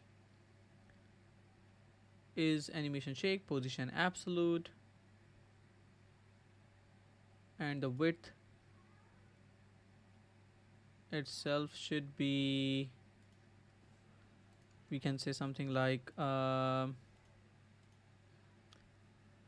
minimum width is 50 pixel. Alright, so we have 50 pixel width, which means that this guy is now being shown, but the text is gone. So then where is the text? Abdul Muiz, where are you? Okay, so then dropping dropped should have a minimum width. It should have a minimum width. No, so it should be a dropped, and dropping dropped should have a minimum width of, let's see, a min width of 100 pixel. If you do this, then we should have a text and should have a minimum height, min height 80 pixel. Now I see Abdul Muiz being right here. and this should be a flex direction is column, align items blah blah blah.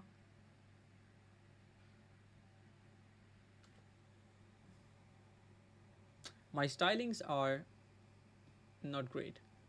So in dropping entity, this should not be position absolute.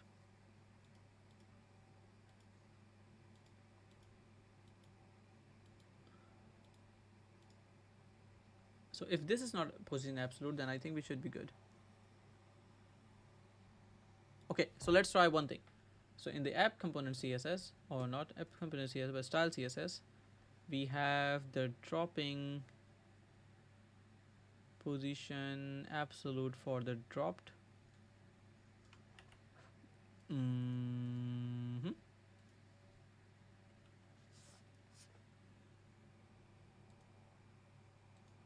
Where did this position absolute come from? So position, nope. Where did this come from? Dropping entity.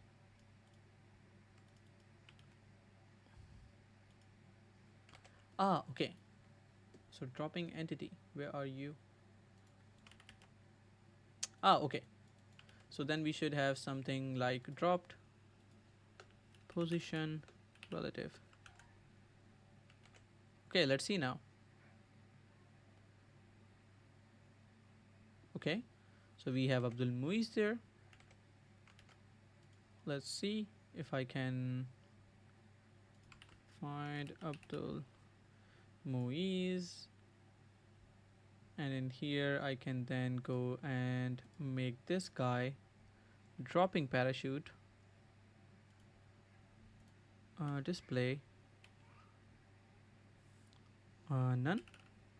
Okay, so now if I make this display none, this comes right above this one, and the text itself, so this one is supposed to be this, and this one, is it also relative to top 30 pixel? Okay, so then let's remove this guy.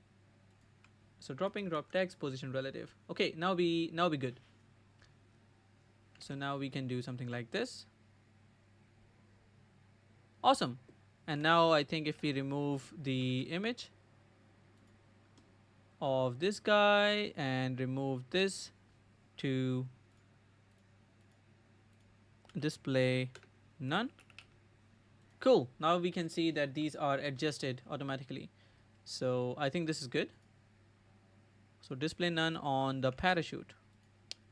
This one, and we have this guy. Rocket dropped animation. So we have dropped animation, shake.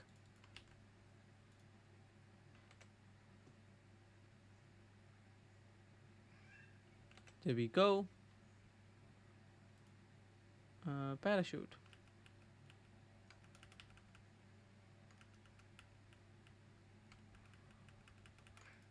And here it should be display none. There we go. Yay! Awesome. So now I think this is good enough. We now have a couple of things that are going nice. So what I want to do is when I refresh the app, I want to delete all the previous messages, and then anything that comes next should be working. So then I should do this right here. Okay, so whenever I get the message, I should do all these things. So here I could say something like on message,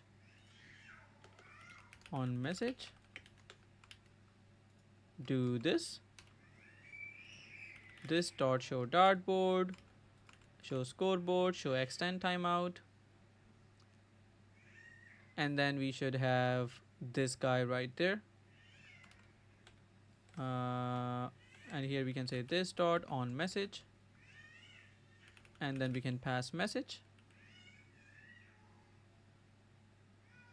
right? And then we can do this message. Now we can extract the type as something else. Can we extract the type? Is there a shortcut? No, no, no, no, no. All right, now. So then we can take this as type. So we can say message, and we can add the type here as well. Type message equals this guy, and then on message should receive a message, and then this is what happens. Okay, cool. So even before anything happens, I think for us it's going to be important to first uh, get the changes. So I would say this dot reset messages and observe. So here we can say reset messages and observe is supposed to be an async method. This will first run what exactly? This will start running delete doc. No. Can we do collection changes? No. So let's see. Angular Fire, querying collections, offline data. So then we can do collections. We do have action type, blah, blah, blah, value changes. Okay. Then we also should have snapshot changes.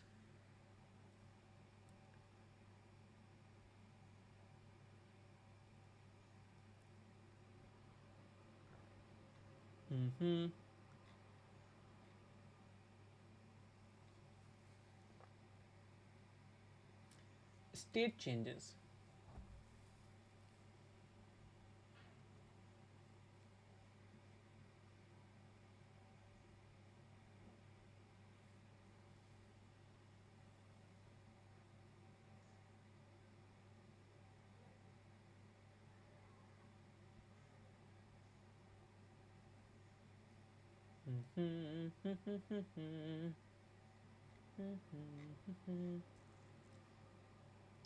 I also want to do one thing, and that is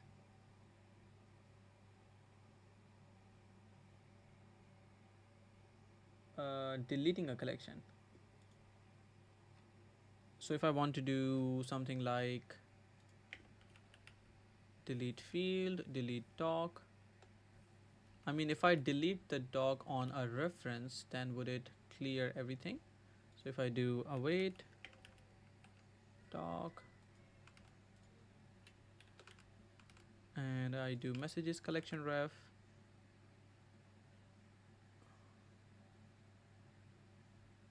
but this is a collection reference, right?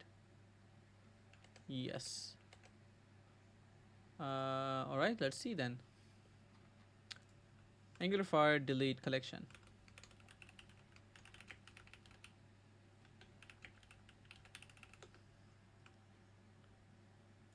Okay, so we do not have an official way of doing this.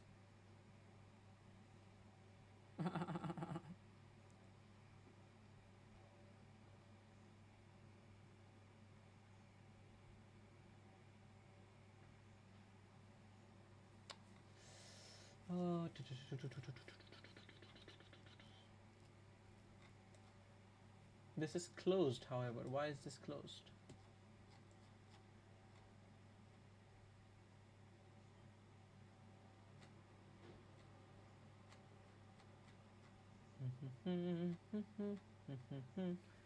Alright, then we can delete the collection.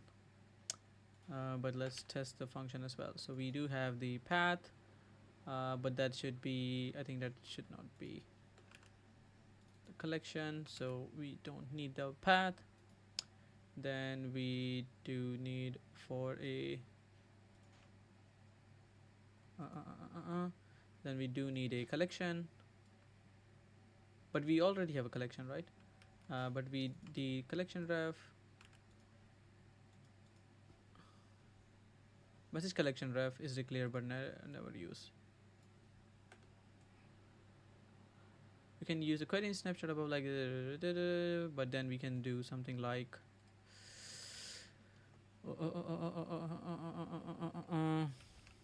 On snapshot,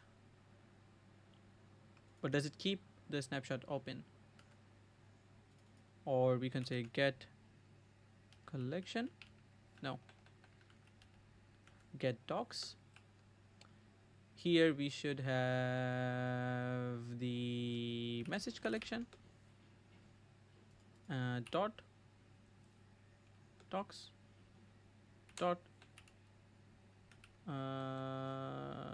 for each, no, for each doc, and then we have doc.ref.delete. I mean, we could have a delete doc. We could use this guy, but he can say away, no, delete doc.ref, and that should delete the document. And then we can say, hey, await delete column, and we can take the collection ref here. So then the collection ref is of type collection reference.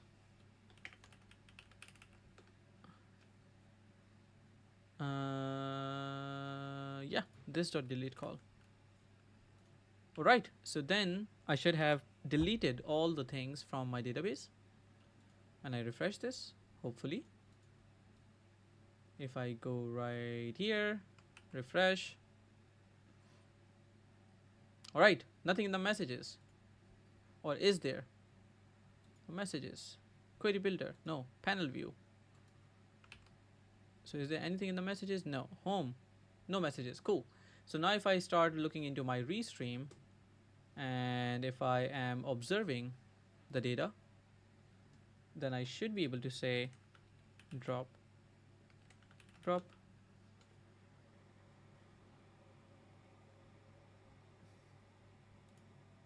and that works. Cool. So all I need to do now is to send this, or to set this as a browser game for me, and let's see if I can set it. So then if I go here, I now say drop, but I'm not showing it. Yay, there we go. Whoops. Okay, let's do 100, and let's also refresh the cache for this one. And then now if I try to go to say drop here, there we go. Awesome.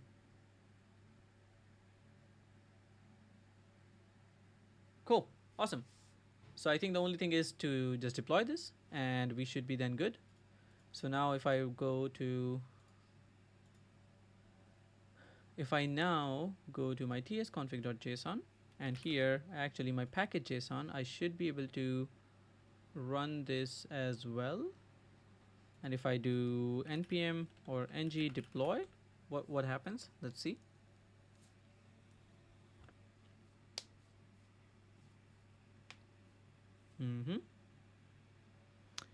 Cannot deploy web framework source because experiment framework run Firebase experiments enable frameworks. Okay.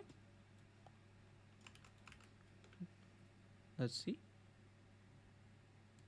Okay. Now if I run ng deploy, what happens?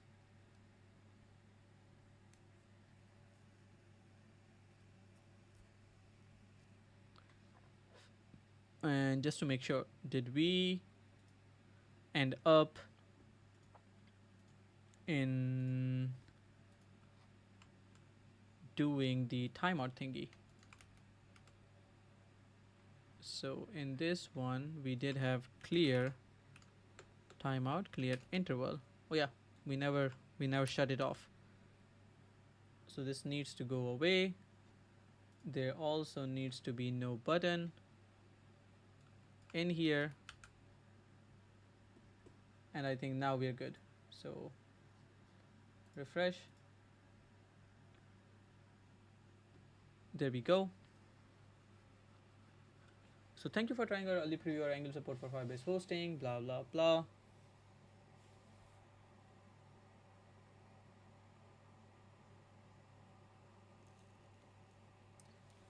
Alright, fingers crossed. Now we should be able to just submit this and this should be done.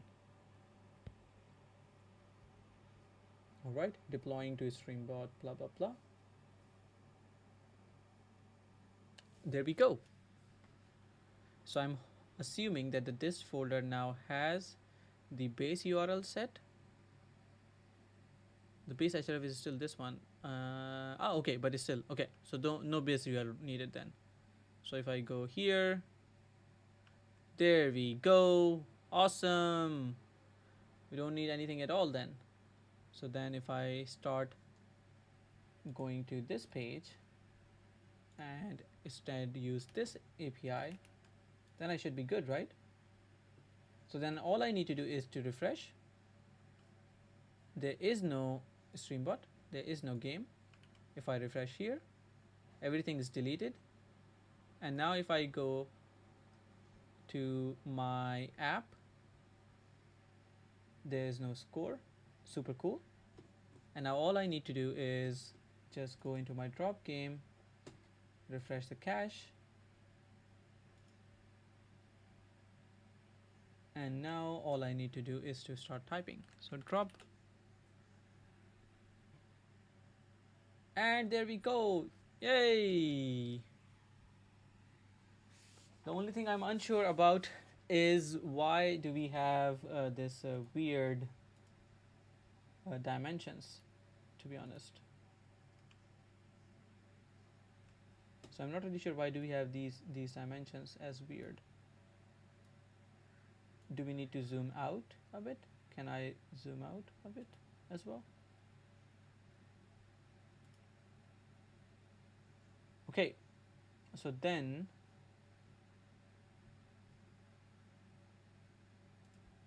all right, let's also look at the web API as well, so or the web app as well.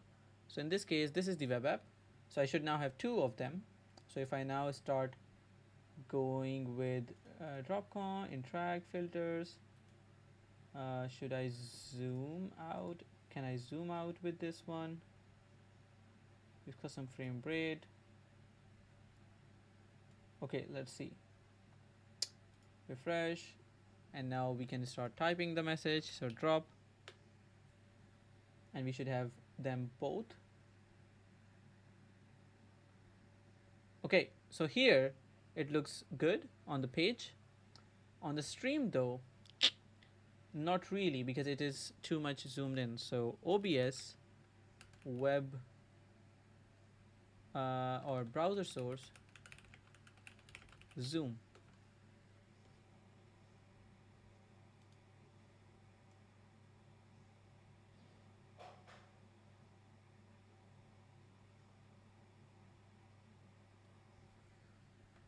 Okay, let's see. So if I then go to the browser,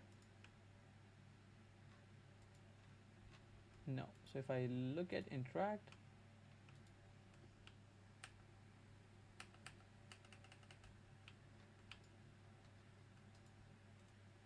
I'm not really sure what happened, but let's see. Drop. Okay. No, I did something and that's not what I wanted to do. Let's see. Interact.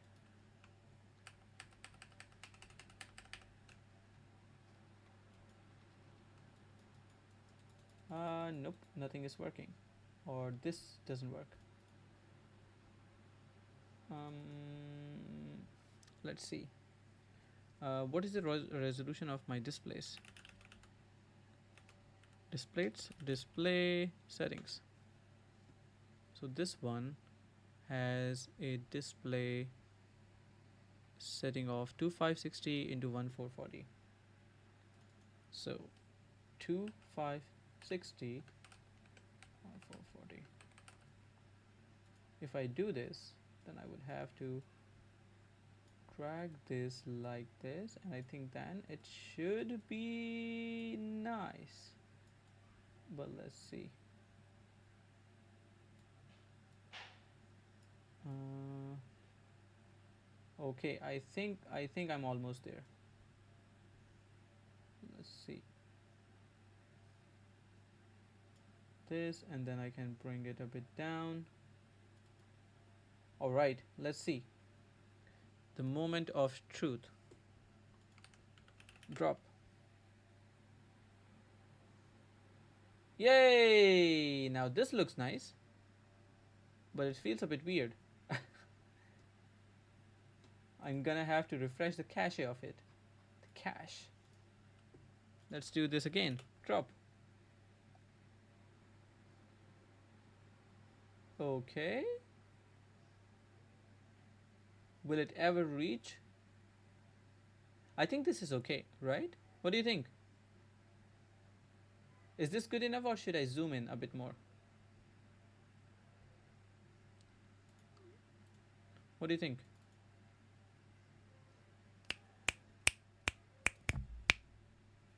We could also go to the newer version. Walaikum assalam, Akim Mughal. How's it going?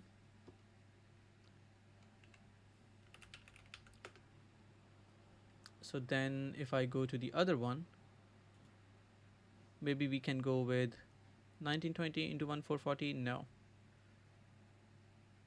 Let's see. What is the output that I'm giving right now? It is output is video 2560 into 1440. Ah, 2560 into 440. Now I have it correctly.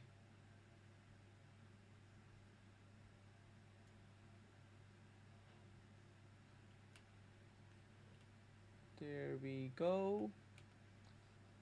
Aksa, how's it going, Aksa? Walaikum assalam wa rahmatullah.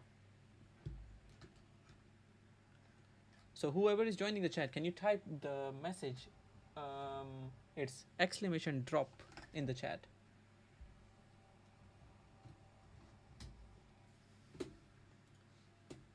So it should look something like this.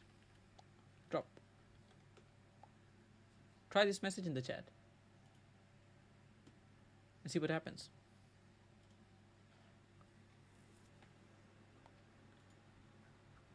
And I think once we have this, we could do some crazy stuff.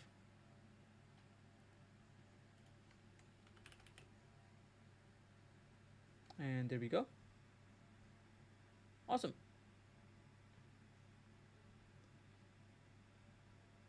If I wanted to increase this, I could make it a bit bigger.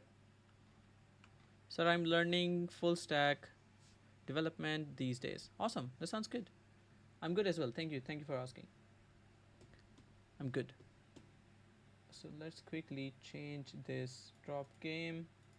I think I would go with let's go here. So we have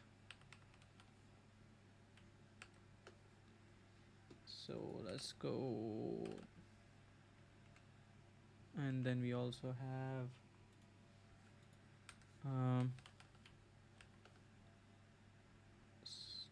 okay. So if I go like this, would it be the same?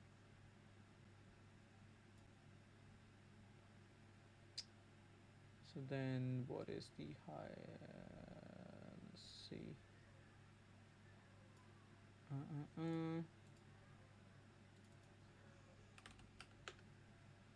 780 doesn't make sense. If I go to 600, that's not good as well. So 650. Nope.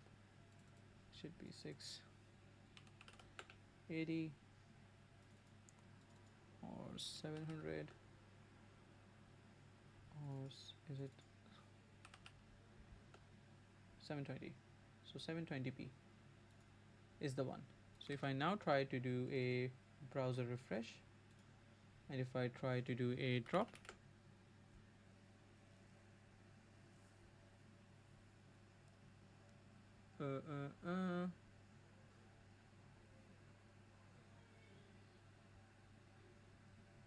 where is my drop? Refresh the cache of the current page. So if I do a drop here, I think we should be having it,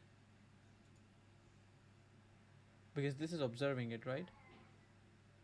So then we should be having it right here. If I do it again, and if I do it right here as well, then I should start seeing the messages. Oh, there we go. Sir, what is the best practice for code? I think creating simple applications, like try tic-tac-toe game, try try tic-tac-toe, try something a bit like a calculator. So those sort of things. Try those sort of things, and I think that's probably one of the best things to do. So look at tic-tac-toe, look at calculator, look at a simple budgeting application that you can build. So those would be my recommendations, to be honest. Okay, so we have 1280 into 720. We should have into 1440 into 900. Let's see if that one works. So 1440 into 900. Let's see if this one works.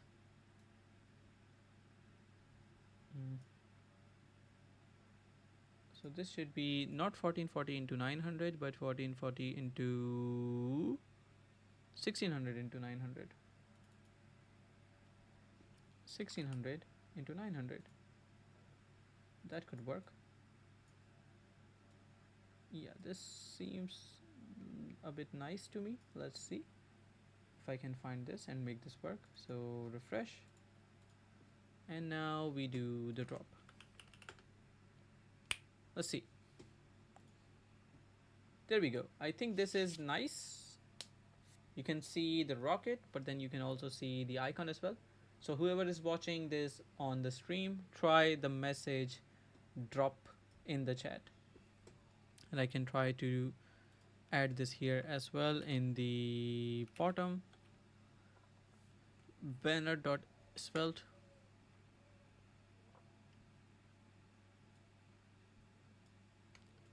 So try drop.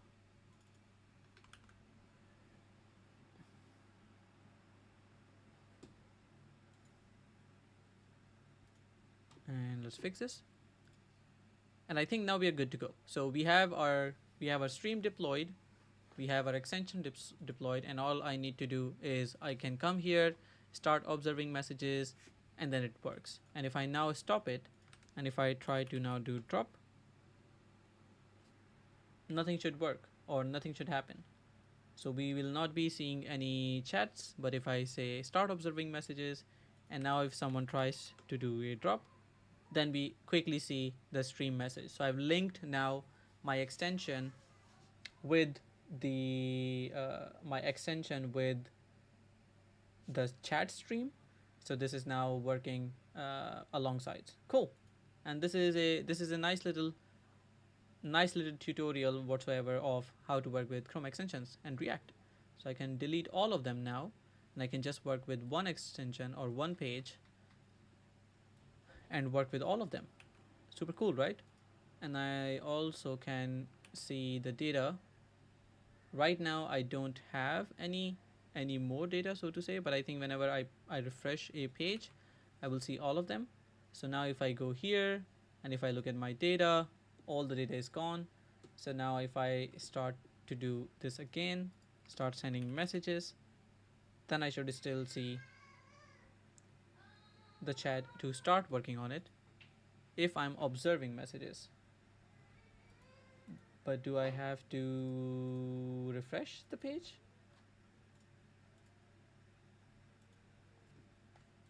Let's see. Assalamualaikum bhai, what's about your health? Kindly suggest the best chair that's making comfortable suffering of the back pain. I think you can, if you go for a gaming chair, then it's not probably the best thing. And the reason for that is it might not give you good comfort. So I think go for ergonomic chairs. I'm not sure what you get in Pakistan, to be honest, but I think ergonomic chairs would be the way to go, to be honest. So no gaming chairs would be my suggestion.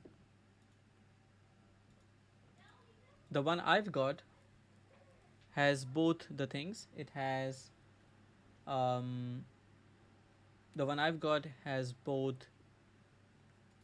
is both ergonomic and is not a gaming chair, but it looks like a gaming chair, but it's not really a gaming chair, to be honest. So yeah, I think this is a good one. So you can go for Corsair if you can get one of those, or I think we also have multiform. No, master and multiform. So look for those.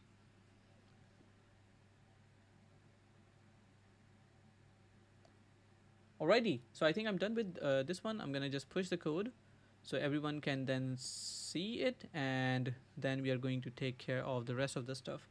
So having said that, let me quickly commit the code, and I think I'm gonna remove the Firebase config ts because nobody uses that now. I think, yeah, so let's remove the Firebase config. We also have Firebase providers, blah blah blah. Firebase RC, that's fine.